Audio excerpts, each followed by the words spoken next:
Hello, everybody. Hello. Hi. Hello. Hello. Hello. What up? What up?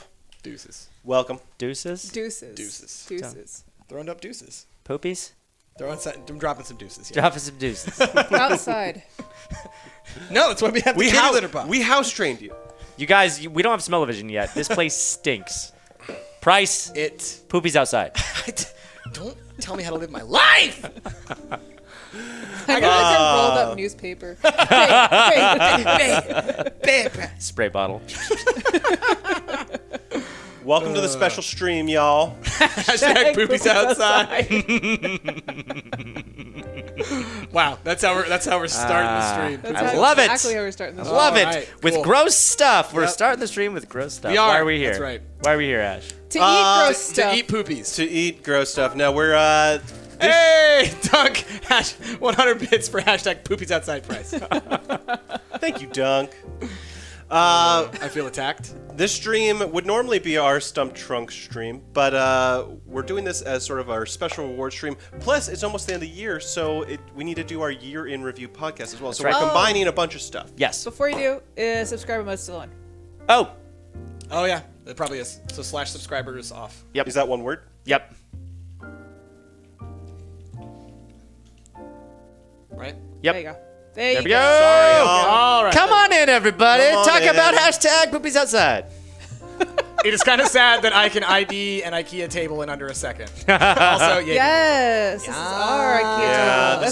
This is our This is our couch. solution. This is our couch side table. Yep. Yeah. We very rarely ever open it up. It's a really good one because if you notice, it's got like there's like this center line, Yeah. Yeah. and then the sides can all flap down. What are we being sponsored by IKEA here? I'm saying this is our solution to having a nice big table in a For very those small meatballs, house.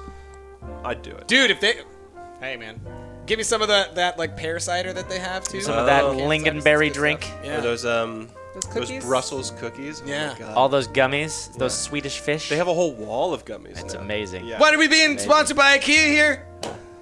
Okay. The dream. It's the dream. Let's talk about our itinerary for this stream. So, for Zeppy, the meatballs, man. for hitting $15,000 during Stumpmas, we said that we would do Beanboozled. There are small sets of Beanboozled. There are very small, like I will say- like playing card size. This is stupid. This- They're not even organized. They're not. That's the thing. That's the They're weird thing about random. this. Each one of these little bags does not have one of every flavor. They just have randomly So it put means beans. it means that you have to open multiples of these little bags and like hunt for the beans that you're You're- gonna need. So right. Yeah. So no, anyway, we have a literally, bunch. this is what the instructions tell us to do. This is the most half-assed thing I've ever heard. Select a Beanboozled mixed bag that has the flavor combination you landed on. Save the extra beans for your next spin. Yep. Dear Jelly Belly, I'm going to give you a little tip for exactly how to do this in a way that makes the most sense to every human being who has ever played a game ever. Make one bag. Have One enough bag of round. each type, right? One bag of each color, right? So one bag of the blue ones, one bag of the green ones, one bag of the peach ones, all separate little baggies with Ziplocs. Okay? I can open it, I can reach in and get them, I can close them. I'll say this. I think every bag does have at least one pair No. in it. No, look at this one. It has like 4 brown ones. Yeah. Right. No. I think every bag does have... No, they don't have pairs. No. No. He's saying they at least have one pair. Exactly. Yeah. A pair. Which is weird to me. Yeah. But it's like not everyone that's in there is a pair. That makes me think that this is an intentional decision by them, not a lazy decision. no, but it's well, I still mean, a bad decision. It's a bad decision. Yeah. It's a This whole wasteful- thing's a bad decision, but we're going to That's do true. it That's anyway. true. Bad Anyway, decision, the board game. so what is Beanboozled? If you don't know, they're jelly beans made by Jelly Belly. And can we read some of the flavors here? Yeah, here, we've got spoiled milk or coconut, dead fish or strawberry smoothie. Those are new flavors, I'm guys. so not looking forward to these. Rotten egg or buttered popcorn, toothpaste or blueberry, barf or peach, canned dog food or chocolate pudding, booger or juicy pear, moldy cheese or caramel corn, lawn clippings or lime, and tutti frutti or stinky socks. Will you hand me a paper towel? Yeah, I was thinking we're probably So- gonna need a paper towel to barf these up. Yeah, I'm gonna get my I've got my coffee ready, Gatorade. but Yeah. Water. If it's not clear yet, the way this works is we spin the wheel, it'll land on a color, I just Yeah. know I might have and an there'll be involuntary 2 response. jelly beans of that color. One will be, One will be chocolate, and the other will be canned dog food. And they look identical, and 2 people eat the 2 jelly beans. One of them has the good flavor, one of them has the bad. And you guys get to see our reactions to that. All right. Well, who's gonna go first? How many Hold on. rounds do we want to do? So before, I want to finish up our itinerary. Okay. Oh. So after this, we're only going to play this for a little bit. After this, we're going to be building gingerbread houses live on stream, which was our $20,000 stump miss Technically, goal, our $20,000 stump miss goal was for me to die happy on stream. which so. Rick will do. So we're going to build our gingerbread houses, then Rick is going to eat all of them and then die of sugar shock. Yeah. It's gonna happen. Yep. But you'll be very happy. Yep. Also, share Can't you some see of the those. joy in my face? Share some of those paper towels, please. I thought that you already got some. I thought we passed them around. You immediately grabbed them. I thought they went. I thought I- they ended with I me. grabbed one and then I handed it to Rick. Anyway, while we're doing gingerbread houses, though, we're going to be filming our year in review podcast. We're going to do that Weird simultaneously. towels. They're talking like the about the clothy kind. year They're the in clothy kind. game. They're good. They're good. They're tough ones. Yeah, they are. These are high quality. Very tough. Soft. All right. These ones. They bounce. They got bounce. So What are we Jess- sponsored by? Hot big paper towels now? No, I'm just saying they're weird. Like I never had to like really pry it apart. Buy a before. paper towel. These are good. These are quality. Yeah, you what can brand use was it like this? a pillow. I don't know, but You we can need use to it figure like it a out. little blankie. Buy a paper towel. Jasmine has prepared a whole bunch of, gingerbread house Fixins. accoutrements. Yeah. But I do feel like, because we keep saying gingerbread house. So It's in spirit. Graham cracker houses. Graham Great cracker houses. Which personally, Like- I like graham crackers more than gingerbread, so I'm cool with that. That's I ridiculous. think I like gingerbread, but gingerbread making the sheets of gingerbread that's hard, and we just don't have time. No, it's Dunk. Other paper towels are available. Anyway, so yeah, with that, are you guys ready to get into? Yeah. the booze? Okay. Who's gonna start? So now, don't 2 people go? Yes. I Septic know. just reset for 20 months. Woo! Currently at a cabin up in the Norwegian mountains. Nice. Oh, with little nice. interwebs, but I could not miss this, Merry Christmas, y'all, and I'm looking forward to the disgust on your faces. Thank you, it's Zeppy. like- Thank you, Zeppy. We're getting all this 20-month people now. Yeah. I know. It's We're like, 'cause just that's getting like into the that. first. It's been 20 months since we first In got 4 partnership. months, we will finally have rainbow axes. Rainbow. That's so neat. Yeah. That's so neat. That's amazing. Oh, so let's All right. show off our other ankle here. Oh, Blood What up? It's your boy. That's just the casual All right, angle. so Rick, So I think that we should start on that side of the table. I think Rick and I are going to start. So, Okay. so I mean, you might as well get it over with, right? Yeah, okay, And fair so enough. I feel like, do you want to do You it? might get the good one. Should we just Might. move it one person Yeah, at a time? I'm down with that. So it's like Rick and I are So- going to go now. Then it'll be me and Jazz. Then it'll be Jazz and Ash. Then it'll be Ash and Rick. Okay, Yeah. sounds Kinda good. Go Yeah. around in that Okay, way. I will spin. Go spin to win. Come on. Okay, we Chocolate got pudding or canned dog food? chocolate pudding or can. Okay, so There are I two think brown that ones in there? there's 3. Okay, open that one Wait, up. does that mean that we could possibly both get good ones? They look like little poopies. Hashtag poopies. Hashtag poopies outside, Rick. Wait, okay, this one, Hashtag- this one, Who was that? No rainbow yet, but getting there from Lil Miss Demi. Thank you so much. this Thank one you. has only 2. This one has. Let's go with a 3. Okay. I think there's a chance that we could both either get gross ones Hashtag or. poopies outside. Yeah, what if...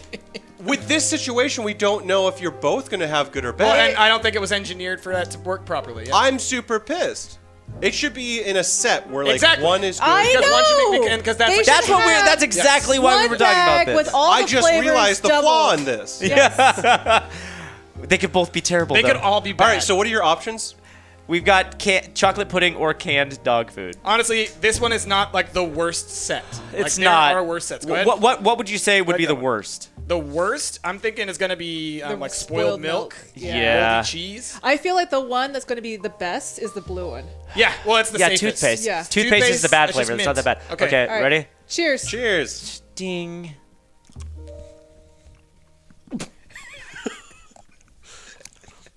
That's not chocolate pudding. Describe the flavor to me. Tastes like canned dog food. They did a really good job That's gross. making it taste like canned dog food. Oh my god. God, Describe the flavor for me, Rick. it just Is it tastes. salty? Is it salty? No, it's like rotten. Yeah. It's almost nutty. I feel. Is that what I feed my dogs?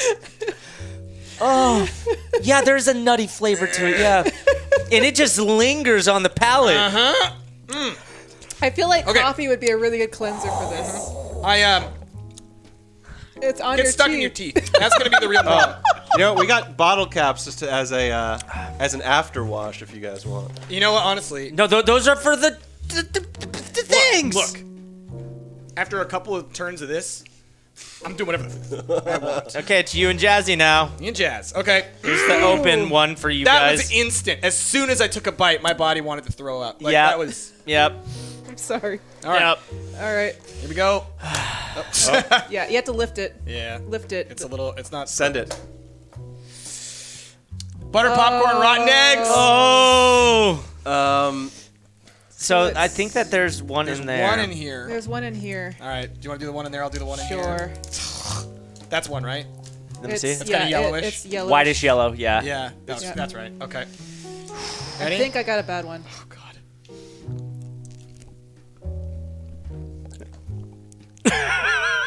Bryce, how you doing, buddy? No, you're not gonna finish. Are they all bad? No, I can't. Silent Warlock just reset for 4 months. Oh, Merry Christmas, Evie. Are they Glad all to see bad? the tree still standing. Hope you have a great holiday, especially after the Beanboozled shenanigans. Are they all Thank bad? you so much. And Sam Bryant just resubscribed for 6 months. Thank you so much. Ugh. Oh, God. Okay. I think they're all bad. That's awful. I need other candy. No joke. I'm bringing the trash can over here. Jazz. And you know what's funny? It's pretty full. Just A few tips says, do have a trash can handy at all times. Trust us, you'll need it. that doesn't Price. bode well. Price. So here's the deal. I don't really like eggs, period. And rotten eggs are That just, disgusting. the fact that it lingers in your mouth. It lingers, yes. Oh God. That all right, was, Ash and that Jazz was now. like All right, Ash. that was visceral. That's pretty bad. That's pretty bad. So Jazz, you spin, and then Ash will spin next. Okay. All right, guys. Here Oh, we I go. cannot do too many of these. Oh my God. Oh my blue. God. Blue. Blue. Blue. Ash. Blue. Blue. I could use some toothpaste in my mouth right now. Do it. Ah! Wait. Oh. Watch those other fingers. Oh. Coconut or spoiled milk. spoiled milk. Oh, here's a coconut in here. Oh my God. I got one in here. Oh, there's one here that's open. Oh, okay. There's a coconut in there. Or a this one. spoiled milk. I feel like, are there rotten bags and good bags? You don't know. But then we could strategize. You don't right? know. But we don't know. Oh no. All right, Ash. All right. Cheers. awful. Cheers. Coconut. 1, 2, It's still 3. there. Coconut. Coconut. Oh, no, Jazz. Ah! You're the only one who's got a good one so far. It's pretty good. I don't even really like coconut jelly beans, but I'm very happy right now. Oh, God. Okay, now, Ash, you spin. Oh. And you will go. Explain the flavor. Oh. It tastes. JK, thank you for those bits. It tastes so bad. It's like. It doesn't taste anything like milk. Okay. It doesn't taste anything like milk, but it smells like milk. Like rotten milk. Oh. And it's not sour, but it definitely has like that hint of sourness. All right, Ash. You and me, buddy? Spin to win. All right. It's going to be me and Rick. All right, I'm blue or green. I'd be fine with. I'm hoping Ash gets a bad one so Not he the can booger. experience No, this. no. Yeah, green. I would love the The lawn green trippings color, wouldn't yeah. be too bad. Moldy Oh. cheese or caramel, caramel yeah. corn. Yeah, moldy cheese and So I've caramel. got a... I've got. Wait, no, that's not the moldy cheese. Another 100 Is this bits strawberry or is this moldy? from J Gamer JK. Thank you so I much. think this is strawberry. That's strawberry. Is it though? Yeah, it's 'Cause those- darker. I'm not sure.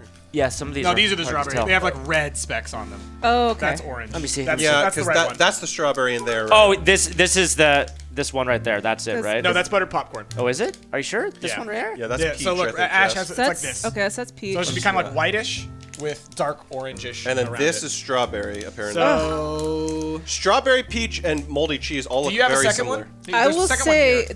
the grossest thing about these is that they smell like they yeah. taste. Yeah. All right, so we're doing this one, Rick. Yeah. That's bad. That was so Oh. bad. Does it look similar to mine? The one that Yeah. you grabbed? Yeah. Okay. Yeah. Yeah. All right, All right, guys. Rick. I wanted to Cheers. What if yours is All a right. good one and you got It's either Ash's caramel bad corn one? or moldy cheese. Oh.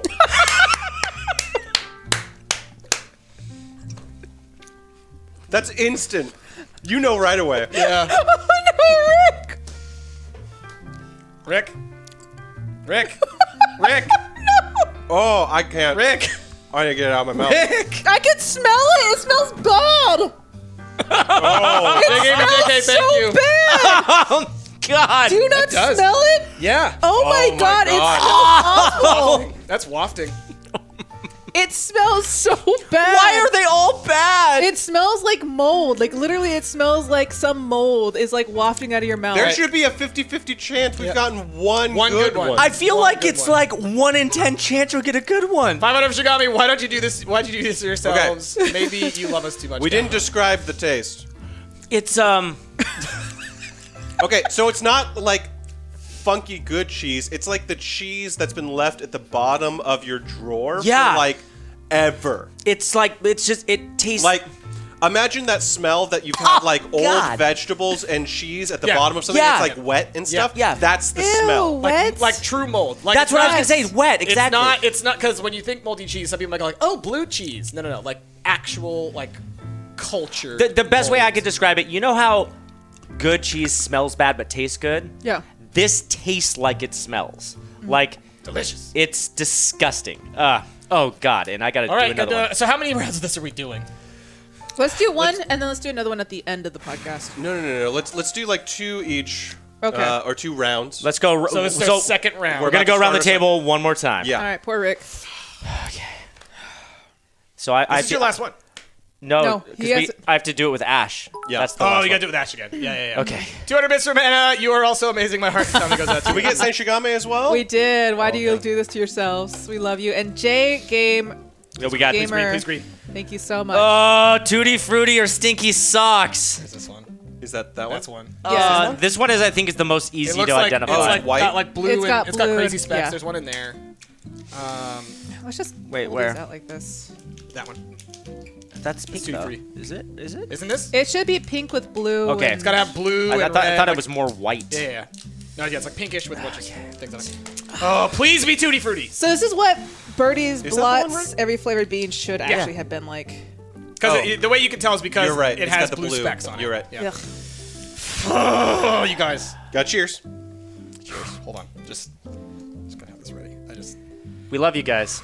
We do this because we love Thank you. did this you. for charity. Thank you for helping us get to 15,000. 15. Well, yes, more than that, but Thank God. Tutti Frutti. Smile. Oh, good job, two guys. Tutti Fruities. That's delicious. That means every other Tutti Yeah. Frutti thing is That is a wonderful flavor. Just tastes like bubble gum. Oh, thank goodness. I trust the world again. Nice. It's a Christmas miracle. And Now, it's a- can yeah. you get another one? Can I get another? I needed a palate cleanser. That was Oh, thank Much goodness. needed. Oh, thank like and that again. It was instant. We're like, because what I'm trying to do, Pure Miko, I'm cringing hearing you describe it. I feel your pain, but we're sorry. Thank you so much. Miko. Yeah, it's one of those ones where like it's always instant. So you throw it in, and I just bit on it, and I was like, because if it's bad, I know I'm gonna like instantly throw it. And I was just like, Yep. what a Yep. delightful little experience. Yep. Little reprieve from All right. the torture. I really want this one. or really want this one. Blue or this one, but I feel like long clippings is gonna have no negatives to it. Toothpaste also doesn't. Yeah. Lime, I like more than berry. All right, come on, get out there. Okay. All right, here we go. This is my last one Please, please, for now. please. We're gonna do What's more the later. rule if you land on Please. one that you've already done? I feel like we could argue that we had to spin again. I'm okay with that. Please, please, please. Oh! Blue. Blue! All right, All right, those there's them? two here. these two. Yeah. All right, toothpaste. Toothpaste or berry. Why blue. would you want toothpaste? Because my mouth tastes awful already. Jazz wants the bad one? Cheers. Yeah, it's toothpaste. I got berry blue. It's toothpaste. What, is it bad? No, Not necessarily. Very minty? it's very strong. I just have. Does it have like that dentist fluoride type of? No, I mean it's like if you were to just take like a big swath of toothpaste and chew on it and then chew and chew and chew, like it's not offensive, Right. Like those other ones, Yeah. but it's very strong. Oh. Honestly, I got lucky on those last Yeah, two. you did. I got so lucky. Oh All right, man. Ash, what are you hoping for? I'd like to see some long clippings happening. Do you want to spin it to get No, that? no, I'll just spin the last Okay. one. Yeah, Ready? you do a Wait, if you guys get long clippings, does that mean that I can't get long clippings now? Because you've already had it? Ugh. Long clippings, long clippings, long clippings. Woo! boogers. Oh. Boogers. Burgers. Is it boogers? Okay. Or what? Juicy pear. Juicy pear. So it's the green one. Oh, it's not the bright green one. It's like the muddled green ones. Yeah, the Here. one that has specks in Right it. here's one. The green with specks. That's a bright There's one in green. there. Okay. Oh God, when you They're open kind of like these, they're kind of like lime looking, like they're kind of like a yellowy green. It's this one. Right this here. is a bad one, and I could smell it. Wait, is that it? no, no, it's a- Oh. Smell it. I know that one's bad because you could smell it. All Oh, yeah. It smells Yeah. like. Oh, I don't like All right, that. Jazzy. right. Down the hatch, guys. Hey, I got pear. nice. The look on your face of just disappointment. Where does boogers fall on the terrible scale, though? Not. It's probably terrible. middle because It's probably I feel in the like middle, because I right? feel like booger is gonna be one of those things where you're kind of like, you know, it's like it's a bodily thing. Yeah. It doesn't Got really it taste. in your I'm trying mouth, to like, describe what It's it tastes probably like. boogered be like the taste like when you're having sick and you like Yeah. Right. like that Yeah. whatever It that doesn't- tastes like. It doesn't taste like mucus or anything like Yeah. that. It's slightly salty, like and it's almost got like. now he's like booger connoisseur. He's like, ooh, I think I'm on board with the boogers.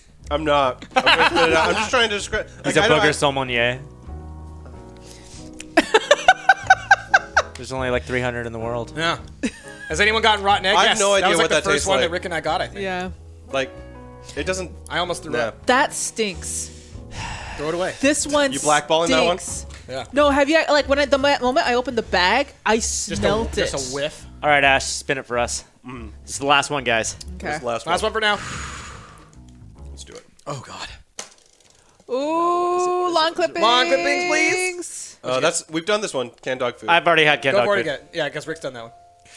Honestly, like, which ones are the ones that we haven't done? Which ones have we not done? We haven't done this one, right? Dead We fish. haven't done. Oh, Okay, we haven't God. done dead fish. You haven't Oh, done God. barf, and we haven't done long clippings. Wouldn't dead fish? Wouldn't every fish technically be dead fish? Yeah, Yeah. but this would be like the This one, it's been deadest sitting fish. out for a while. What? You've never eaten an alive fish? We've already. Okay. I'm gonna keep going until we land on one of the three that we haven't done.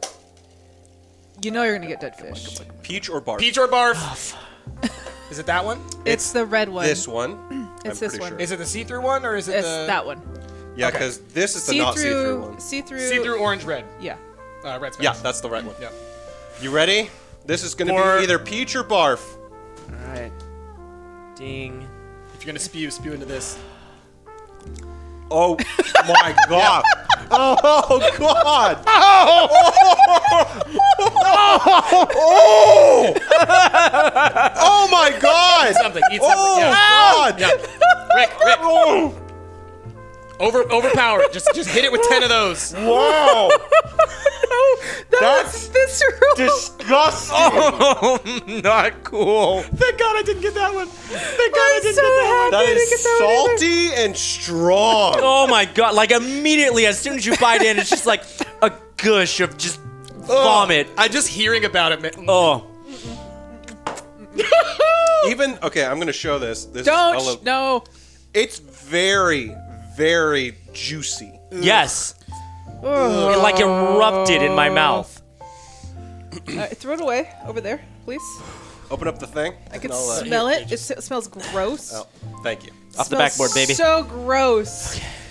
Big Big shout show. out. Thank you for those 250 bits. Y'all are the best sports. We love you guys. Hashtag charity. Oh yeah, don't forget if you drop bits today, do the hashtag charity. Yeah. All right, guys. All right, any that aren't opened, give them to me. We'll save this for when we want to play again. Oh my god. All of I never want to those. eat again. How did we all get such terrible ones? How many good ones did we get? I got two one good ones. I got one good one as well. I got Tutti Frutti, Yeah. I got two good ones. Are you sure? and then I got toothpaste. You got two good ones? No. No. I'm doing it because what did I get? I got No, I got pear. I got dog food. And then I got berry. Yeah. Yeah. But you did. What? You all.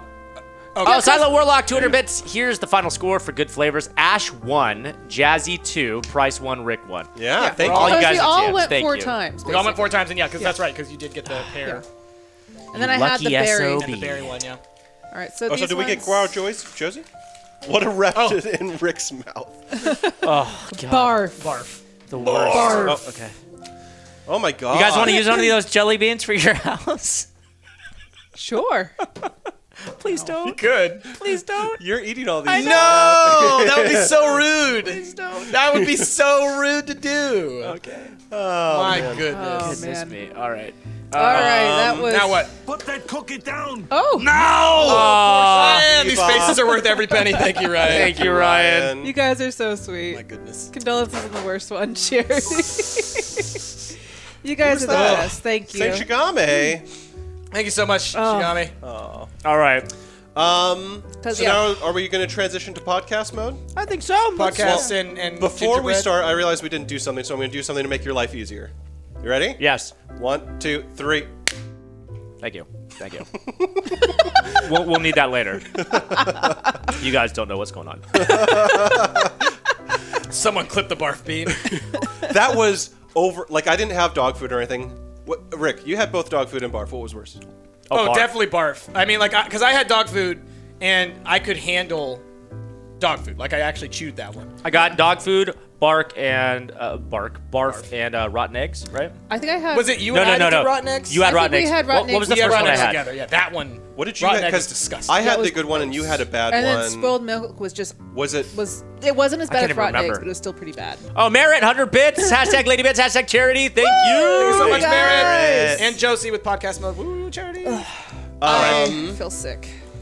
I need more of these things. I love bottle caps. All right. Should we Bucket's lay good. out our stuff first? Oh, Or- it's yeah. Sure. Yeah. Sure. Let's get all the fixins. That was a cola All right, guys. flavored. So here's all the fixings for our. You know what we don't have is like sheets to put it on. I was going to say, I could get some wax paper or something. Yeah, get some wax Oh, paper. yeah, there you go. Yeah, there you go. perfect. In the meantime, Bark, the dog food, is turning into a dog. Run! No, what did I have? The first one I had was dog food. Yeah. We busted our dog food, and then you went all the way around. Then it was what you and Ash had together was the next one you had. What did? Oh, What was the first one that you had?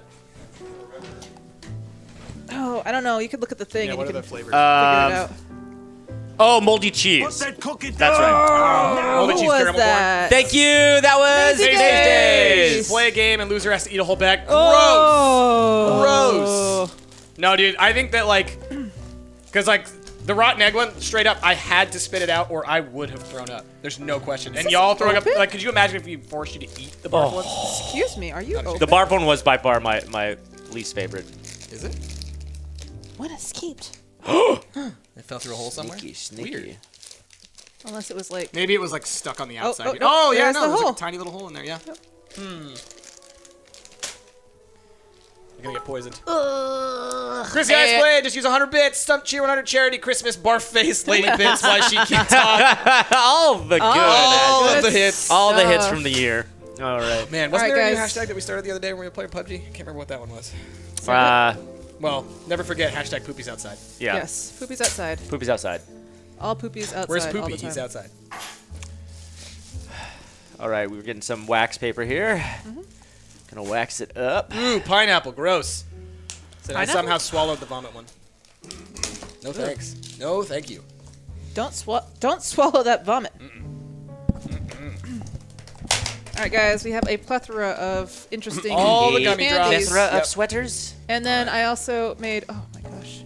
Just make sure that doesn't get all over the place. I'm just gonna eat all these bottle caps. These aren't going on anything. There you And then go. yeah, there's you made the icing. We'll just pass these around. Nice. We'll have some extras. We're gonna need extras. Cool. So basically, guys, what we're gonna do is we're gonna make gingerbread houses as a Yeah. thank you for helping us hit 20,000 And then I'm gonna eat them all Rick has and to eat die. all of them. and Yep. die. From what? Sugar Asterisk. Shock. Asterisk. I don't think he needs to eat them. Food shock. And if you want to come over and help us eat these, you are perfectly welcome to, because I know that you've offered. There we go. Mary, just use 100 bits. Stump Cheer 100 some more. Hashtag Lady Bits before I go work in the morning, so we'll watch the VOD. Love you and happy thank you, holidays. Thank you, Merritt. Have Thank a you, good Merritt. night. I do want to shout out our mods real quick. That sent us a very nice Yeah. That's very nice. Thank you, Very sweet of you moderators. guys. You guys are Amazing. amazing. I'm not going to open it up because it's got names in there, but it is cute, and it's got the little moderator sword on the back. Aww. You guys are amazing. You guys are the best, for reals. We picked some good ones. Okay, so How are we going to do this? how we're gonna do this? We're gonna just get started. Yeah. I'm gonna do a little intro, guys, because Oh, are we're you? gonna edit this together, and so you guys are gonna be like, "What are you doing?" I'm gonna do a little intro. I'm wondering if we should move some of the stuff so that we could see what we're building. Yeah. Yeah. yeah, I think that let's just get our tubes. All right, Our tubies? get our tubes. Here we go, Ash. Here's a Tubes. tube for They're you. all Thank you. different types, so Here's Oh, a we might have tube to for trade. Jazz. we can trade. Honestly, I was just Oh, like, I see. They're different, like Nozzles. nozzles. Noozles. I mean, I had to use what we had. Yeah. Also, the one I bought only came with like giant nozzles. Gotcha. So Get it all the way down here so it doesn't squeeze out the edge. Just push this like that. Okay.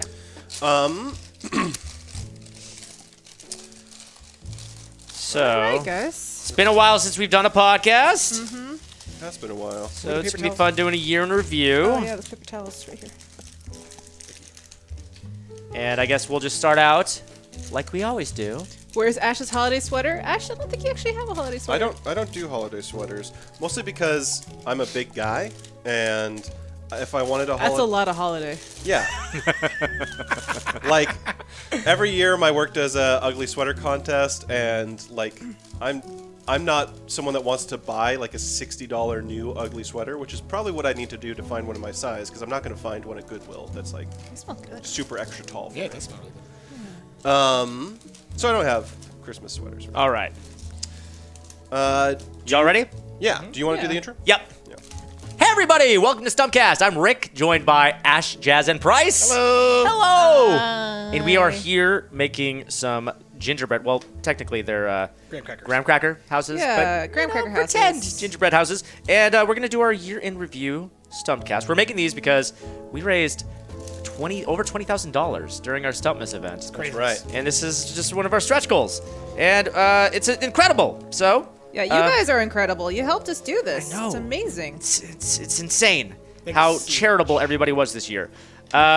So yeah, we're gonna talk about the year in gaming. We've got some topics we'll discuss and have a good time doing that kind of X stuff. to the yes, sir. Okay, now, big question. Has anybody ever made a gingerbread house before? Yes. I have not. I have When I was a not kid. since I was a have kid. never done this before. Never? Never. Thank you, Okay. Christy Iceblade, dropping 100 bits as baker. As a baker, I have to Oh. say this happy. Oh, holidays. I get it. Sorry, not sorry. Hashtag charity. Hashtag ladybits. Happy holidays. So, I guess we could start off this Stumpcast. These things are hard to break, by They the are. way. You got to be really delicate. Talking about what were we anticipating last year for 2017?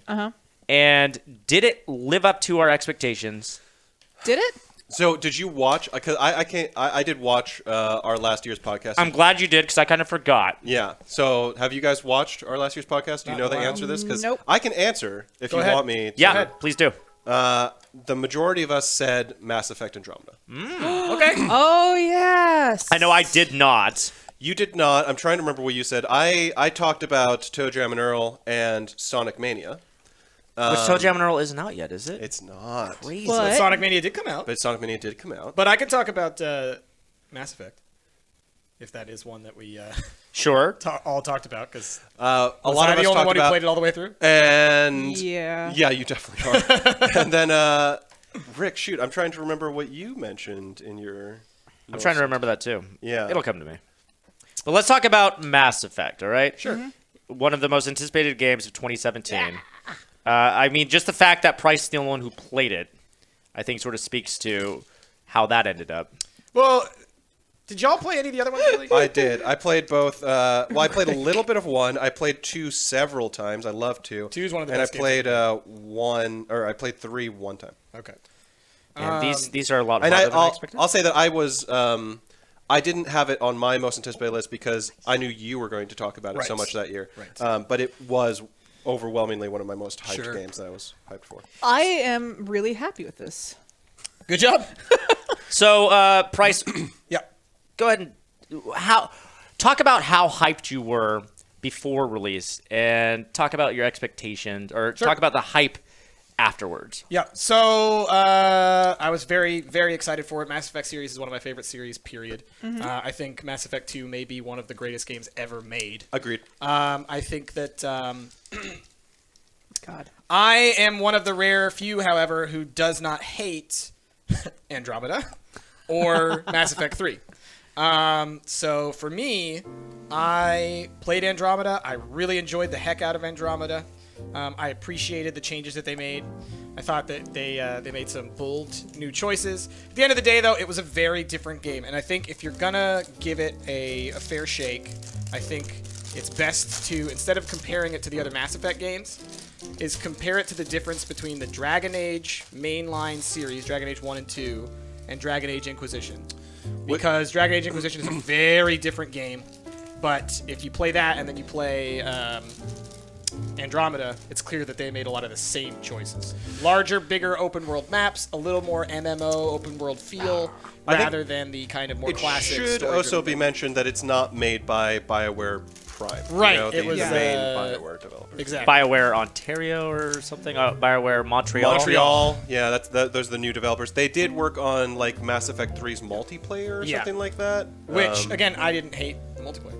So for me, Andromeda, I thought it was great for what it was supposed to be. It was a new story. It didn't have Shepard. It didn't have any of the classic characters. It was a continuation in a new direction. I hope they continue to make more. I'm sure they will, because it probably still made a bajillion dollars. But most other people who aren't me did not like Andromeda. So then I'll ask Ash now, because you said that you played it, you just didn't finish it. I did not play Andromeda. Oh, you didn't play it? No, Jasmine Okay. did. Jasmine? Yes. I did not like it. I honestly am one of the people that just did not find enjoyment from it. So I think it was because, I don't know. It didn't feel like the original Mass Effect. It also visually was very unappealing. Visually Visually was very unappealing, and I don't know. There was something about the gameplay that just did not strike me as fun. Like I actually just gave up on it. grindy? It wasn't grindy. It was just, I don't know. There was a lot of little quests, but they didn't feel like quests. It just felt like you were doing fetch quests. There's a for some lot people. more of the... So, like, if you think back to the first Mass Effect game, Yeah. there was a lot of, like, exploring a planet in the Mako. Yeah. And so this one, it's kind of like they brought that back. Like, that had been lost in the second game. It had been kind of a little bit revisited for the third game. And it's like they brought that back in full force in the in Andromeda. And I think that, you know... I totally get people not liking that. I appreciated what it added to the series, but I also think that, yeah, it had too much hype because I think people wanted more of the same. And I think what they ended up getting was a Something very different game. yeah. So do you Ultimately, think? for me, it lived up to my expectations. Do you think the fact that it was a completely different story with a completely different protagonist somehow detracted from your hype for it, Jazz? I think so. I think Really? You wanted Shepard again? no. I knew it was going to be something different. I just was hoping that you could have a bit more. I don't. I feel like the original cast of characters were more relatable. This one just doesn't feel that same. I can't really describe it very well. For me, It has been a while since I played it, though. I was super excited for the concept. You know, whole new story. It's like, is it 1,000 years later or something like that? Or no. It's They leave like mid game of like either the second or third one, and then they Right. take it takes them 1,000 years to It get takes them a to- long time to get to Andromeda. So are they like in cryo sleep? Yeah, they're in. But that's cryo how they explain the fact that like the technology is basically the same, right? Right. Mm-hmm. Yeah. But they're also in a completely new galaxy. So they Okay, have so- all Yeah. different. So we've got Bryce Firmly on board. firmly on board. Jasmine, not so much. Nope. And me, I have not given it a fair shake yet, but I just never dived in because the reception was not that great. Well, Yeah. and I'll say this: I think that at the end of the day, I think it's a game that if you're a hardcore Mass Effect fan, you'll probably find the good in it. And otherwise, I do think that, like, yeah, it's not for everybody because it does have. I agree with Jazzy. It does have like the arc to it is very different. Where the first Mass Effect games are very story driven, very linear, which that plays to their strengths. And I think the Andromeda was the opposite. It was very much like, here's a new planet, go explore, go find the stuff, go do the things, go do it at your own pace. And so as a result, it can sometimes feel very grindy. This is like a little. But overall, to put a pin on Mass Effect, because we don't need to talk about it the whole time, I really liked it. Ash, the game that you were hyped about. So I was hyped about Sonic Mania and Toe Jam and Earl. Yeah. So I'll say, sadly, Toe Jam and Earl has not released this year. Surprisingly. But we It did was play it at PAX, right? Yeah. And I'll say it's been playable the last 2 packs now. But it was supposed to come out, I think, holiday season this year, but it was pushed, and I think it's Q1 now. Do you know why it was pushed? Something along the similar lines of just needing more time to polish. Okay. And I will say that, I don't know, I think their scope has increased since the original Kickstarter, certainly. Like, the fact that there's now 4-person online multiplayer and stuff like that is bigger than I think that what the original Kickstarter went for. Anyway, still super hyped for that, but sadly did not get to play Since you this. couldn't play it, but Yeah. you did play. Sonic Mania. Yeah. So, we talked about this a little bit before we started recording, but this year, I really feel like I have not had time to play a lot of the games that I really wanted to play. Yeah. Sonic Mania definitely being my number one example. I'm super duper hyped for Sonic Mania, but I probably have only put like 2 hours into it. Which is unfair because, like, it's a really good game. Jasmine, you've beaten it, right? I haven't beaten it, but I got really far You've in definitely played more than me. it. It's definitely really good. So Sonic Mania, still amazing. Everything that I did get to play of it lived up to my expectations because it is, just an amazingly beautiful, lovingly recreated pixel art, return of pixel art Sonic game, but it's done in full 60 frames per second, which there really aren't that many pixel art games that move that quickly.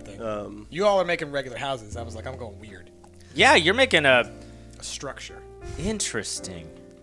Don't worry about me. I'm not Eyes on worried. your own table. No, I'm just really, I like it. It's cool. Just I love how you're already going for, like, all the decorations. I wish I had a knife. Do we have a knife? I didn't bring one, but there's definitely some inside. Not a knife. Anyway, Rick, can you think of anything that you were super hyped for? I'm trying to remember what I was hyped for last year. Like, in our year in review podcast. I'm sure I'm going to have a clip of me actually saying it right now. Geez, what would it have been? I just can't even recall. I know we did talk about Wildlands a little bit in that podcast towards the end, but I don't think it was from you.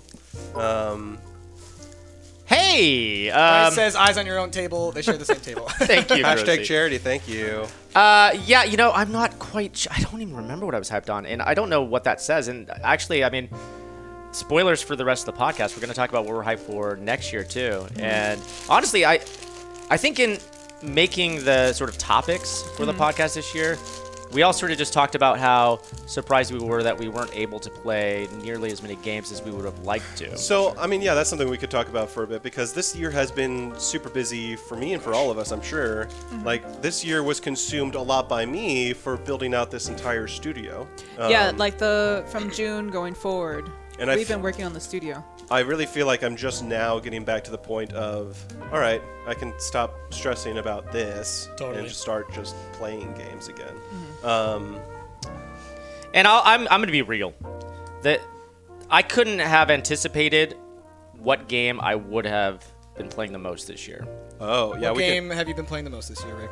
Playerunknown's Battlegrounds. As Alright. have, I think, the three of us. I've played quite a bit of that. Jazz, not a fan. I mean, it's fun to play with games. Yeah, it's fun to with play the games group, with everybody. yeah. I just say, like, I kind of get bored halfway through. And I think, like, Because I don't find it as appealing as you guys. And then on top of that, like, whenever you guys are like, there's a dude right there, I never see him. it's. I think I'm just not trained the way you guys have trained yourselves to see him. So I immediately either die or I just kind of follow orders until But I the do last think bit. Rick's point still stands that none of us could have anticipated that this game. Exactly. Yeah. Yeah, and I mean, if you go back to the beginning of the year when we first started playing it, I hated the game. yeah. So I mean, it would be ridiculous if we just didn't talk about the insane success of this game, which is now in full release. My brother at lunch today, he was asking me, like, how can I get Playerunknown? Now I can get it Does on he have a Xbox. PC or an Xbox? He doesn't have a PC, so, like, forever he's been like, how can I play it? How can I play it? I was like, it just came out on Xbox. And Okay. you can. So we were playing yesterday on stream, and we were talking about the full release because it just came out, right? It just came out. Yep, last 1.0. 1.0. Yesterday? And a lot of gaming journalists were doing reviews on it. All right, so yeah, the freaking Polygon. There's a lot of like overwhelmingly positive reviews for this game, but I mean, and it deserves praise. I think that it does a lot right, and I mean, even for an early access game that gets a lot of flack. But Polygon gave it a 10 out of 10. Okay, That's insane, right? But before we like shit all over these reviews, I think it is also important to Hand me that pack of graham crackers. Oh, this. Yeah. Thank you. I think it also is important to mention that this is not a full price game. No. This is a $30 game. Yes. That's true. That's true. I mean, but so Brendan Green, the creator of PlayerUnknown's Battlegrounds, the godfather of battle royale games, said that it was feature ready, right? That it Right. still needed to be Feature tweaked. complete. Yeah. Right. So, but even still, do you think that in any world that this is why do they just keep falling apart straight out of the bag? Be very careful.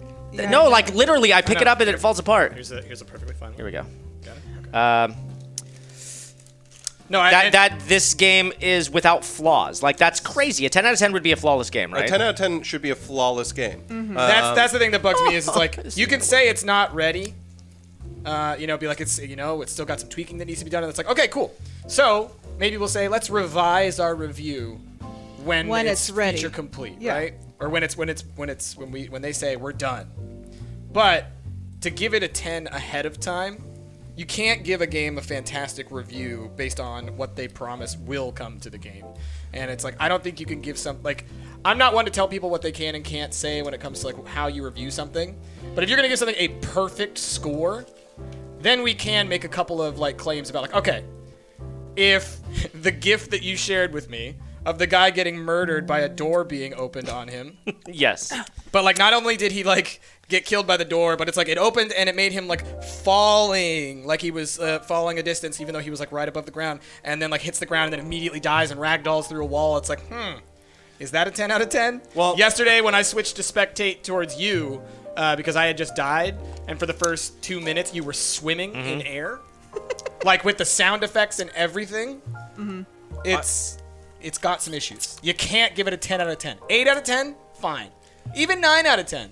But like put a caveat of A 10 out of 10 means flawless. So it like means flawless. Means flawless. Right? it does.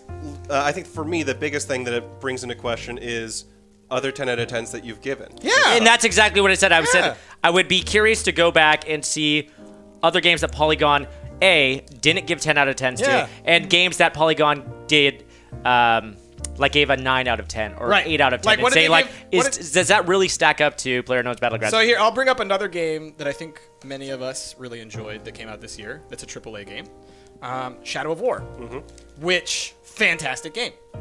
I think it's not perfect, It's not perfect. but if you were to go back and if you were to read the reviews, I would be curious to see what kind of reviews it get. it got a lot of hate, especially because of the Microtransactions? microtransactions. Oh boy. I think that's an entire topic that We we can should, discuss. especially this year. It's very relevant. But for me, not even just like Polygon itself, but that particular journalist. I'm curious, what else has he reviewed? Yeah. What kind of games does he lean towards? That kind of stuff. Well, And again, I mean, I don't want to I don't want to like focus too much on like the one person. Or everything. It just No, no, no, seems bizarre. I think that we can talk about this more generally, Yeah. though. Like, there's a lot of trust issues right now in the gaming community, right? Yeah. There's a lot of distrust of developers, of publishers, and of game journalists. Like, what is going to be the result of all this? Of game journalists giving 10 out of 10s to games that clearly aren't deserving of them, in the wake of publishers, taking advantage of microtransactions and just taking advantage of the community, Sure. Like, is there a responsibility that game journalists have to the community to have honest reviews? And I think, It's an interesting question. I mean, it is an interesting thing because, like, I'm sure to some degree, they themselves, the journalists, look at it and they see it's the biggest game in the world. Yeah. How can we not give it? Some journalists anyway. look I at it wonder if from they're that like lens. they're like looking forward to this will Right. be a 10 out of 10 game in Right. the future. And I feel like you can't. You do can't But- do that that. though. Can't do that. At the same time, for example, GTA 4, I think it was, when it first came out, got a perfect 10 out of 10 from IGN, and people lost their minds. They Yeah. were so upset at IGN. Yeah. Because What was the issue that they had? at the time, that game was not out on PC yet, so it was only out on, I think, PS4 and Xbox, or PS3 and Xbox 360. and the game ran super poorly, especially on PS3, if I remember correctly. Interesting. Oh my god. You okay, Rick? He's got a sweet wound. It's really, really. Oh my god. Real sticky. Well, real sticky. At the same time, if I look back at that game, I'm like, that's an extremely well done game. Yeah. Yeah. Um, yeah. So Very well polished. yeah, I think when we look, 5 years from now, when we look back at PUBG, it could be a 10 out of 10 game. Totally. But it is hard to make that call. Okay, and it is hard to make the call. And do you give them extra credit because it's a lot of people, they don't want to give... Rick, it's on your mustache. Do I have it on my mustache? Amazing. Icing on stash, icing on beard, icing. Where are the paper towels? Oh, I think... No, I don't You have got to them. use your mouth. Oh, here they are. They're right next to me. Your paper towel's your mouth, Rick. Paper towels. Just lick it off my beard. So, even though Oh, no. Playerunknown's Battlegrounds is like one of the biggest smash hits, it's still an indie game, right? Yeah. So that's a whole other topic. That's a whole though. other topic that we discussed. Like, how can we even talk about indie games? What is an indie game these days? But, Playerunknown, Bluehole, they're small company, small publisher, super small developer who just got lucky, right? Yeah. Even though they've been hugely successful, do reviewers, should they take it easier on indie games and grade them differently than you would a AAA title? I don't think you should take it easier. I think, let me put it this way. I don't think you should alter the way that you grade something based on AAA versus indie. But I do think that there should be a different set of criteria for new IP versus existing IP. Okay. I think if you make a sequel to something, it needs to be held to a higher standard. If the previous game was successful, you need to say, all right, you can't just rest on your laurels and make the same game again and get another 10 out of 10. You have to innovate. You have to do something. Otherwise, I think you can knock a couple points off and say, hey, it's a fun game, but it's still just insert name of game here, So with PUBG, it's an original new title. I think it's fair to say that, like, yeah, you could go a little easier on it, but at the same time, 10 out of 10. Like, I 10 think out of 10. IGN gave the Xbox, and granted the Xbox port has all of its own issues, Sure. but gave it a 5 out of 10, right? Wow. That's insane. Like, I haven't played the Xbox version, so I can't comment on that entirely, but I also think that might be a bit of an extreme response. I think we all, you, me, and Ash at least probably agree that it's probably somewhere around like a 7 or an 8 out of 10. Well, we have never played the Xbox version, though. But no. That's what I was saying. Like, just like PUBG in general, it's probably somewhere around there. So if the Xbox One really does have so many crazy issues, then okay, that's fair. Yeah. I don't know. I mean, I think for me, in reality, I just don't consider the game done. It should not be called final release. It's not.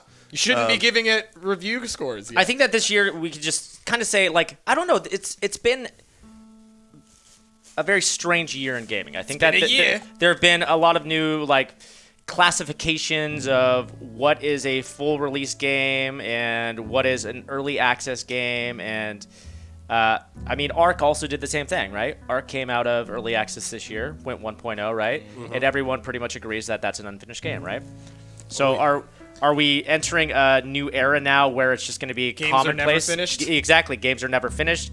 And again, that speaks to the distrust that gamers have of the developers, of the publishers, And if gaming journalists can't be honest and say, look, this is an unfinished game with these real problems that need to be addressed, then how are we going to take... fake news, right? That's Yes. a huge That's kinda saying what this I year, was right? This thinking, is though, all was- this that is all just gaming sounds like fake fake news, news. right? Fake news. Yeah, it's. I think it's something that we have to look at honestly. Sure. Yeah. I don't know what else to say to that other than it's been a weird year. It's in been general. it's been a weird year. So obviously the microtransaction issues, right? Yes. That's That's a big one. huge one. We were kind of talking about the microtransactions earlier with Destiny. They recently added a winter kind of update where they're like, we have these winter skins. Obviously, you could be really cool looking in your new winter skins and do all this stuff. But the problem is that the winter skins, they're not automatically you can get these. You can get them through It's a really Like, good through- example yeah. of like a predatory. It seems to be a very predatory. Because, like, with Conversation. Destiny, they have these things called engrams. And engrams are basically like their loot boxes. And, you know, you could... If you... In-game, you can actually break down certain items, and those items will actually, you know, give you this thing called Bright Dust. Bright Dust you could pay to get these engrams. But you have to be grinding, like, a lot. Sure. And then there's like another way that you can get engrams as well, but that's also another grindy thing. Or you could just pay real money for this stuff. But the problem with paying with real money is like these loot boxes are basically you have no idea what's in there, so you're not guaranteed these items. More like a Overwatch loot box. Yeah. So it's just they've really gone above and beyond trying to like sell people on these loot boxes. Let me offer my opinion, my counter. Yeah. My counter to that. Let me also put my microphone down. Yes. Has your microphone been up this entire time? No. So, with Destiny, I really feel like the people that are most inclined to get some of those loot boxes are probably the people that do a lot of PvP. Yeah. Because I'll say that you and me, we're only, power level 210 or something. Something like that, yeah. We hit level 20, but I'm sure that there's way more and more grand things for us to do. But I'll say that everything we've done, I've never, ever felt the need to get a loot box. Yeah. And I've genuinely had fun playing the game. I genuinely think that Destiny is an extremely fun co-op experience as well. I think they do the gunplay super good. It certainly is pretty mindless. You know, there's not a lot of story plot development happening. There is a story, but not a lot that you really need to be paying attention to. But at the same time, if you're into that kind of game just to play co-op with your buddy and not do PvP, I really feel like you're not ever going to feel the need for the loot boxes. Whereas there are other, I think, games this year we could talk about, like Shadow of War, which is a single-player only game that if you are super into the single-player, which it only has, and you get into the end game, you sort of really need those loot boxes. Or else it just becomes a grind fest, right? It becomes a huge grind fest. But I'm gonna Go ahead and... Sure. Yeah. 'cause- Counterpoint. Yeah. As someone who played the game all the way through, I will say this. I think that the point at which you would get to where you would... You like that? Yeah. I love it. It's cute. Where you would get to that point, I think 95% of players wouldn't keep playing the game at that point. Because it's a post-victory, post-everything... what? You go. No, finish your story. So I'm just gonna point out something. It's basically like after a New Game Plus kind of deal. Right. And but it's just not like I can't. It was not interesting. I did not want to continue to play. Exactly. And I had already Yeah. finished the story. And so that's why I feel like only the most diehard, but still, I feel like so many people make the excuse of, like I just did with Destiny, that you know, the loot boxes are only for multiplayer, Yeah. whereas Shadow of War is really mostly a single player game, sure. and it does have like the send your person off to virtually fight another multiplayer person, but it's still just a single player experience. Absolutely. And if you are a diehard in that game and you want Yeah. to get to that game, Yeah. I really feel like you do sort of no, and like I the agree. game. The It's- game heavily encourages. Sure. Yeah. I mean, like I said, I didn't play that point, and I'm not trying to defend them making No. those Yeah. microtransactions. I'm just saying, like, I don't actually think that anyone. A lot of people got mad about it. I don't think they were actually playing the game. I really don't think that many people that actually played the game got Complained mad about about it. it. Exactly. It was So- really. Actually, that's perfect because that Yeah. segues into the broader microtransaction question, right? Yeah. Everybody almost universally hates microtransactions, right? But they seem like they're kind of becoming a staple and they're not going to go away. Yeah. And obviously, not all microtransactions are created equally, Yeah. right? So there have been a lot of arguments made that games haven't kept pace with inflation. Obviously, we've gotten used to DLCs and expansions over the years. Is microtransaction the replacement for DLC? Do we just accept microtransactions but hold developers accountable for the way that they implement them? Or are we just anti-microtransactions? So, for me, I'm pro microtransactions when done well. Yeah. Because for me, like I think we always talk about Overwatch as the great example of how to do loot boxes well. But even I don't know, even things like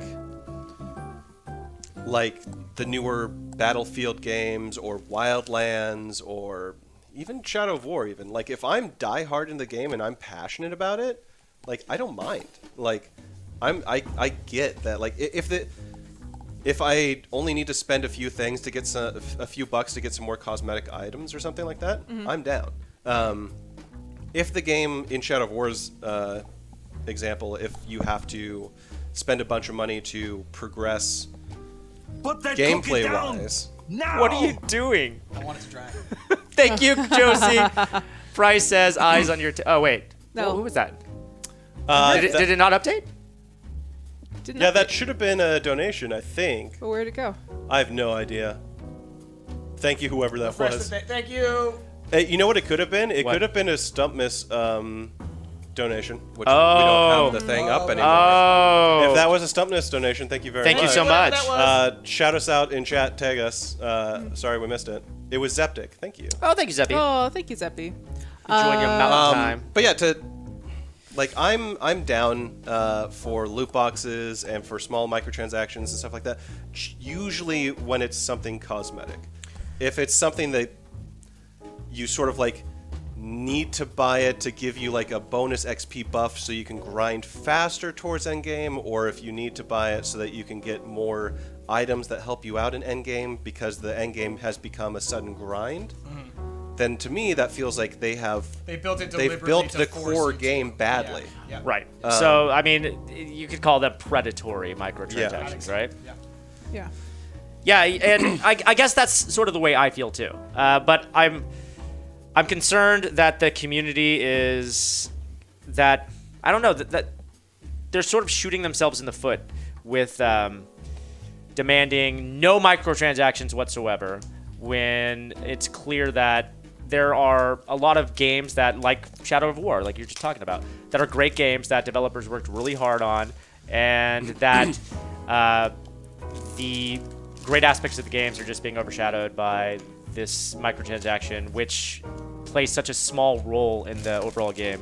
Yeah. Well, and I'll say, I think I can give a couple of examples of what I think are actually like really helpful microtransactions. I think especially for like single player games, if it's stuff that's not necessary to win, but that could help you to win quicker. I think that, my mic's down.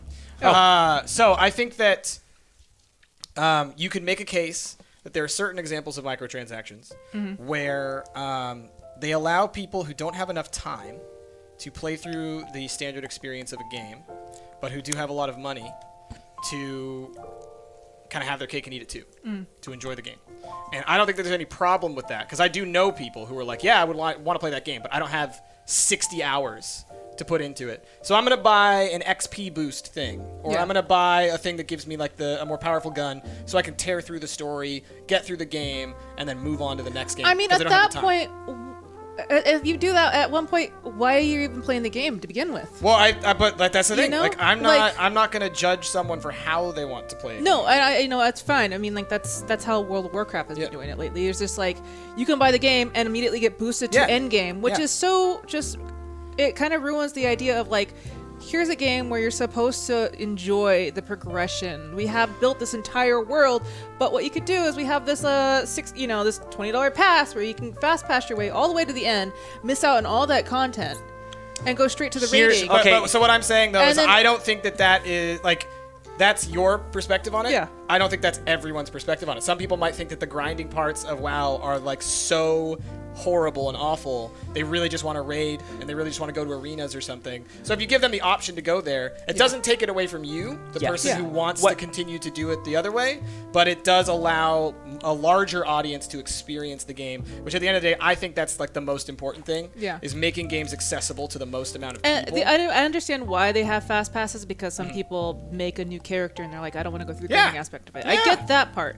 But like at the end of the day, like if you want to play a multiplayer game, but all you want to do is do the last bits, I feel like you're going to get kind of shunned from the community for not knowing how to play your character and just Well, jumping, in the deep pool. Yeah, but basically. that's a different issue, Yeah. I think, because that's more of that's talking about like toxic gaming community. So it's interesting because that argument that you're making, and I think that it's a valid argument that people have made. It's kind of like when they remake a movie that you like, right? Sure. And people get really upset and Sure. they're like, how can they do this? Like, it's not the movie that I know and love. Yeah. It's like, but your movie still exists. It's still there, Yeah. you know? Like, if somebody is paying to bypass the grind and get to the end game, it's like, well, your grind is still there. Like, Yeah. your experience is still there. And I think that it's just people are offended at the idea that, no, I had to work for this, and it's not fair that they don't have to, you know? Sure. And yeah, So- so I think that's what comes out for me. Would you guys mind if I tangent this conversation? No, let's I tangent. think that this has been tangential all the way through. Before you do it, Ash, can I just we just say I embrace the love that tangent. your house actually has inner bedrooms and stairways. Wow. That's what I was trying to say earlier. Ash is going full on Sims over there. I don't think we have enough Graham crackers. graham crackers to. So I have been using very few graham crackers. Yeah. So there's a couple of pieces. I over will here. say I've got most a of bunch of them- pieces over here. Yeah. Most of them are broken, so I had to work with what I did with. Yeah. Yeah. Graham crackers don't work that well. So when the, oh my god, this has become so messy. Use this one. Tangent it, baby. Tangent. When the Battlefront drama occurred, Yes. Occur. there was obviously, without talking about Battlefront too much, None of us have played it, so we can't really say. exactly. The argument, though, at that time was made, hey, developers sort of need these microtransactions because we haven't increased the default price of games past 60 in 15 years Yeah. or so. Yeah. And that's obviously not in line with inflation and stuff. Right. So then there became two groups of people, like, just raise default game prices to 80 and make a normal game that's not filled with these microtransactions. Or, people that are okay with developers making that extra income from microtransactions. So I don't know, with you guys, if they raised the price of games to $80, what would you think about that? So I've talked about this a bunch on stream, and so I'm gonna give my quick spiel on it that I think defines my perspective on it. I think ultimately, I think they probably should increase the default price of a AAA game to $80 or $90 or whatever. But there's a tangent, or there's a caveat on there, because the complaint that is behind this is, well, we haven't raised prices matching with inflation, right? Mm-hmm. But here's the thing. The same argument can be made for, and this is where all of a sudden political. Neither have wages. Wages have not gone up. So the people who are buying your games don't have the money to pay for your games. Right. So the larger issue is a much bigger economic question, which is the people who should be buying your games don't have the money that you wish that they had to buy your games, but you continue to make more and more expensive products without having a customer base that can afford that stuff at the level that you want to sell it. So I do think that the modern landscape of having multiple different types of games with multiple different price points, I think that's probably the best gaming has ever been. Because for us, not only are there games that are $60, or let's be real, almost every big AAA title comes out with an almost necessary deluxe edition with this, that, or the other that costs you $100 or $120, right? They're already playing around with the idea that this is going to be the default. But then there's also like $30 games and $20 games and $10 games and $5 games. Yeah. And so I think that the other big issue that these big AAA developers are having to deal with is the internet has opened this world up to indie developers and smaller developers to actually get like a really good corner of the market.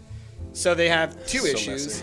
People aren't paying higher prices. So messy. It really is. People aren't paying higher prices, and also people are buying cheaper games because they can. So, okay, here's I something love your interesting. little cactus. Thank you. That's incredible. Is another one over there? That's great. That's adorable. Well, here's the thing about the other Sure. Yep. flip side of that coin is if you're going to be pricing games at $80, they better be full, complete games Yes. without any missing. Yes. Without like No DLC packs planned in advance. No you cannot microtransactions have that whatsoever. because it's such a It's predatory. it's such a like slap predatory. in the face to be like, here's an $80 game, and we have day one DLC. That means that about 25% of this game is already locked behind a paid DLC. You cannot have that. Yeah. If you're going to be making any like paid DLC, it should be completely cosmetic, or at least wait maybe like a year before you start putting that shit out. So, I get what you're saying. Yeah. I totally agree that there should just be tiered pricing. I mean, obviously, there are games that are worth $10, $20, $30, up to $100. Yeah. but I feel like people think that AAA studios need to be the most expensive because they're pumping the most money into them. But do we really even need AAA studios anymore?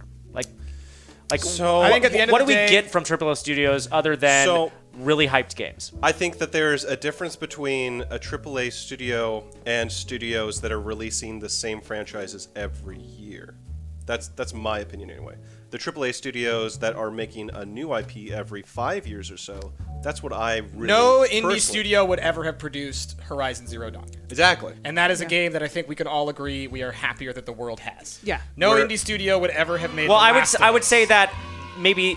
Thank you, Sam not Crafton, not for on the resubbing. scale and at the level of quality with the level of the voice actors and everything else that goes Well, into it. I can say maybe you wouldn't call them an indie studio. What's the name of the studio that did Guerrilla. Horizon? Guerrilla. But Guerrilla certainly isn't AAA. So Wild Animal, Thank you so much. Guerrilla is published exclusively by Sony. So I think you can make the argument that they're AAA. Yeah. Right, They got but- AAA money. In the same way that No Man's Sky did, but it was still a very small team. No. Guerrilla? No. The Guerrilla's a huge Guerrilla's team. big. They've been around for a while. I thought the Guerrilla was pretty small They've been around for a while. because They made Red Faction. who was No, they made Killzone. Or Killzone, rather. I thought that their studio was pretty small though, as far as like the amount of people that they had working on it. Like they're not like Rockstar or something, but I'd be surprised if they have less than 100 people. I feel like you can consider it AAA. I would consider it. I can't say from a point of data. I don't have the number, so if Like they're- I want to say it's AAA only because Sony had put so much money into it. Exactly. They had a lot of marketing afterwards.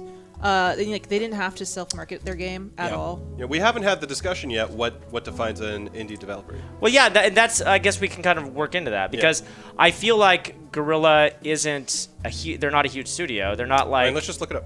they're not like Rockstar. They're not like no, they're certainly not that big. Put that cookie down! Oh, Zeptic. This is the right place to donate. Jazz's most anticipated game for 2007 was Yooka-Laylee, and secondly, Sea of Thieves. Rick was Red Dead Redemption 2. So Sea of Thieves is not out yet. Yep. That's And- you know what, I had a feeling it was Red Dead Redemption 2, which didn't come out this year. Not yet.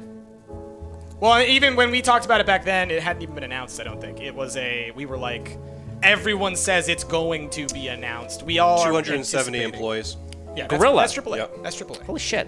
Well, because I know that they were like buddy with the like they had a They did this thing with whoever Witcher. yes the with Witcher guys. the Sure. Witcher devs, and I was surprised. I was just assuming that they were like on scale with the devs of The Witcher. The Witcher devs are pretty huge too, if CD I'm going to be Projekt Red. honest. And that's where you can start to make the argument: is CD Projekt Red still an indie? They're definitely not. Yet they self-publish. And so then, what defines an indie anymore? Right. I mean, there's a whole bunch of different avenues that you could go down as far as how you want to define that. Ultimately, for me, I do think that to a degree, it's a much more porous distinction now.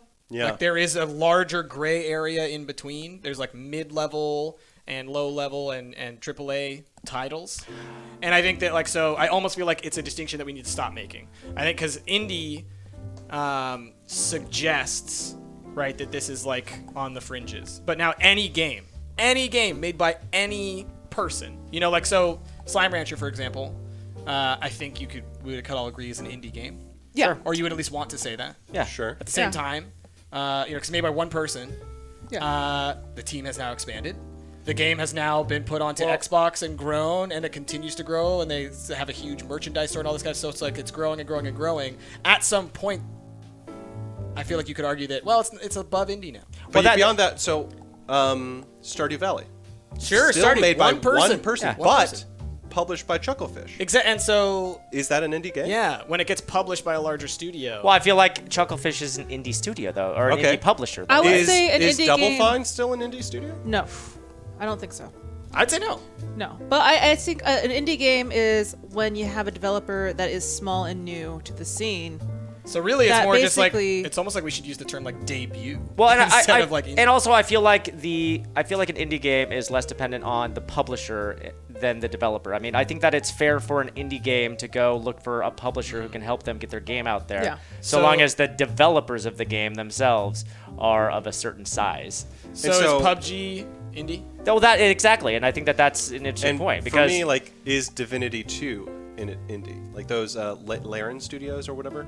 yeah, I mean, Like those are people that have raised like $3 million every time they want to make a game via Kickstarter. Yeah. Are you still indie? Like, right, and I think that Price is right. Like the distinctions are sort of irrelevant, but yeah, I don't know. It's just really confusing. Like I just want to point because out that you said the price is right. the Price is right. Well, no, I think it's only important because people make distinctions between like big predatory studios and small ones and scrappy ones that are just trying to eke out a living, kind of a thing, you know? So I'm just putting as much junk on this as I can. Here's an interesting question because I noticed it winning almost all of the indie game awards this year. Uh huh. Cuphead. Cuphead. Yes. Yes. Is that an indie game? I don't know. Well, And because it got so much money put behind it before it even came out. Because of the publisher, Sure, because sure. the publisher backed Sure. this game. I don't think it's the publisher that backed the game. I think it's Microsoft. more Microsoft. That's the But publisher. That's the publisher. No, I know, but I don't think it has anything to do with the publisher. I don't know. I had a hard time thinking, is it an indie game or not? Because there was so much production that went into it. Sure. Right. Like Right, lots but of they- money. But the team is Exactly. small, Yeah. and there was a ton of work, and I'm sure that they started off making the game before Microsoft picked them up. Yes. Yeah. But Go ahead. I don't know. Part of me also wants to say, like, does the studio being independent, not fully owned by a publisher, does that also? I kind of want to say, Here's what I think we should do. Let's come up with a criteria right now. Let's say, like, what do we think indie means? Okay, yeah, and I was gonna compare it to like punk rock, right? Like grew up listening to punk rock, and we would always, shit on the bands that sold out, Right. Which is basically signed to a major label or something. Take a lot of money, produce an expensive album, big marketing pushes and stuff.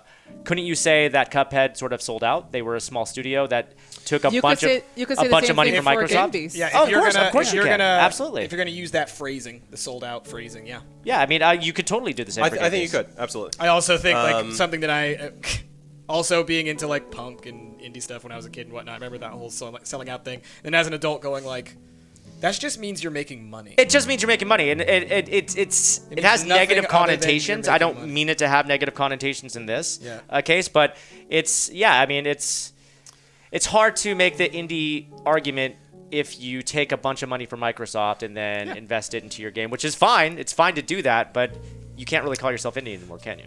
For me, I think it's a